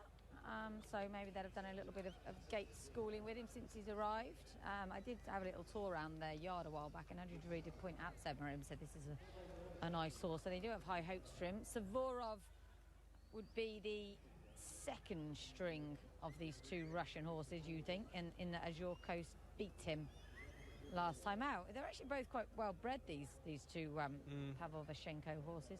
Yeah, they've obviously gone over to America and bought them. This one cost $13,000 initially. Visor on for the first time. You'd be a little bit disappointed with how the filly ran last week if you're going to sort of marry the 3 up. This is taking names who basically hammered them hollow on his debut by Arrogate. He's got the pedigree. He's a half-brother to 8 winners, including Grade 1 and Grade 2 scorers. The other 6 in that field have all come out and been beaten again since. But I'd say Mahmoud Al-Zaruni with the ERA Silks, which would make sense as the owner of Addicted to Chaos is a new owner, so maybe the Silks haven't arrived in the post, got caught up with the festive cards and stuff, maybe. Al Mofti, already gelded. Yeah, gelded, cost $40,000 as a 2-year-old. He's a half-brother to a winner in the States. His dam was a winner on the dirt as well, and I mean, people will look at the price tag of this horse and think, oh, he's not cost that much, but that's kind of the way Akmal bin Hamash operates with these sort of, I would describe a moderately priced horse at around the 40,000, 50,000 mark. These horses behaving themselves pretty well, considering there are a few kids that aren't. The kids are all competing. They all get a good spot on the rail as the jockeys come back in and all shout really loudly for the goggles. And they're all throwing bits of hedge at the horses throwing as well. bits of hedge at the horses is less good. And it's not like we're short of security guards. So maybe we should send one over there to politely request they don't throw things. But anyway, that's why the kids are there. It's quite nice when they ask for the jockeys, and the jockeys pretty much always oblige and give them the goggles. Anyway, back to Street Mood. I really would love this horse to win. He's tried so hard on his 2 starts so far. Rashid hasn't had a winner yet. I don't think it will happen, but I'd like it to. And actually, he has run 2 really good races, including from Stall 10 last time. And there are similarities to be drawn with 2-year-olds from last year, Grand Dubai and Justorm. Yeah, kind of got there in the end, Grand Dubai, didn't he? Very similar horse. Early types. They pretty much ran every week and largely ran well. This is Withering, whom Current Connections bought after he ran well at Lingfield on debut. They then went to Royal Ascot, finished 6th in the Chesham. Wasn't beaten a million miles by Point Lonsdale on what was soft ground there. I think the key thing with this horse is he's yet to encounter a firmish turf surface, and they will have that in mind for him on the turf in the new year. So I kind of read this as a bit of a pipe opener for that enhanced juvenile/3-year-old turf series in January onwards. Yeah, I mean, he last ran in August, so he should be relatively fit. He came from Jamie Osborne. Interestingly, so did Razine Dubai, but Razine Dubai was just there sort of in pre-training, if you like. Well, training prior to joining Salem, whereas Jamie actually had 4 starts with Withering. Fauzi has a very good knack of getting horses that aren't bred for the dirt to handle the dirt, so you never know But I think he's been second 3 of his 4 starts, so and not beaten far either. As you say, that only not disappointing run, that only fairly wide margin defeat was in that Cheshire behind Point Lonsdale. So his form is pretty strong. It is. He is. Sorry, this is number 10. Yes, more rich, who we've already referred to. He's the more expensive of the 2 Bin Hamash runners, having cost $70,000. Obviously, a bit more. I was going to say depth to his pedigree. We know more about his pedigree, being that half brother to No More Rich Blondes, who won the UAE Oaks. Does look second string though on jockey bookings, with Saif Al-Balushi taking the 1.5 kilos. I guess he would have formed part of the team that would have come and paddock school, trialled here. Yeah, everything's trialled. Yeah. And next year, I will film all of the trials. We don't always get the information about them, but we will try harder. Taking names almost had Pat Dobbs off there. Not an easy thing to do. I think the hedge-throwing children slightly unnerved him coming out of the parade ring. He's settled down now, though. He's a tiny, slight little thing, really. I was going to say, a couple of the more interesting ones are the smaller ones. Yeah, in here, a lot of quality. But, yeah, he certainly doesn't really take the eye taking names. I don't think Said Mareeb's the biggest either. Razine Dubai looks to have more size about him than I thought, having seen him at Jebel Ali on the TV. But maybe the Russian horses look big and strong, but maybe, I mean, they've come from They do look big and strong. Not helped by the fact their rider in the morning, she's quite tiny. So she does make them look big and strong. Just confirming that the ERA Silks are on number 1, Addicted to Chaos. The Al's a Rooney runner. So they're quite distinctive. There's a few geldings already in this field. Obviously... It's never a great sign, is it? I wouldn't be. I mean, you'd always want the hope of a run or two to see how things are going to transpire before you effectively devalue the horse in more ways than one. I was wondering about that with Twos earlier. He's finally got his listed race, but no stud career for him. And you know, horses that win listed races can find stud jobs somewhere. There's a stud job in some countries for horses who've just won multiple races, or even that have never won and just got a good pedigree. But anyway, I think what we lose there, we do gain with them racing on for a lot longer. So there is that. Briefly off. Yes, more rich was Saif Al-Balushi. Back on again now, though. Yeah, we can bring in Mikey, who's had a good look at these 10 2-year-olds, very much in his element as well, trying to assess the pedigrees. We've kind of picked on the fact that maybe one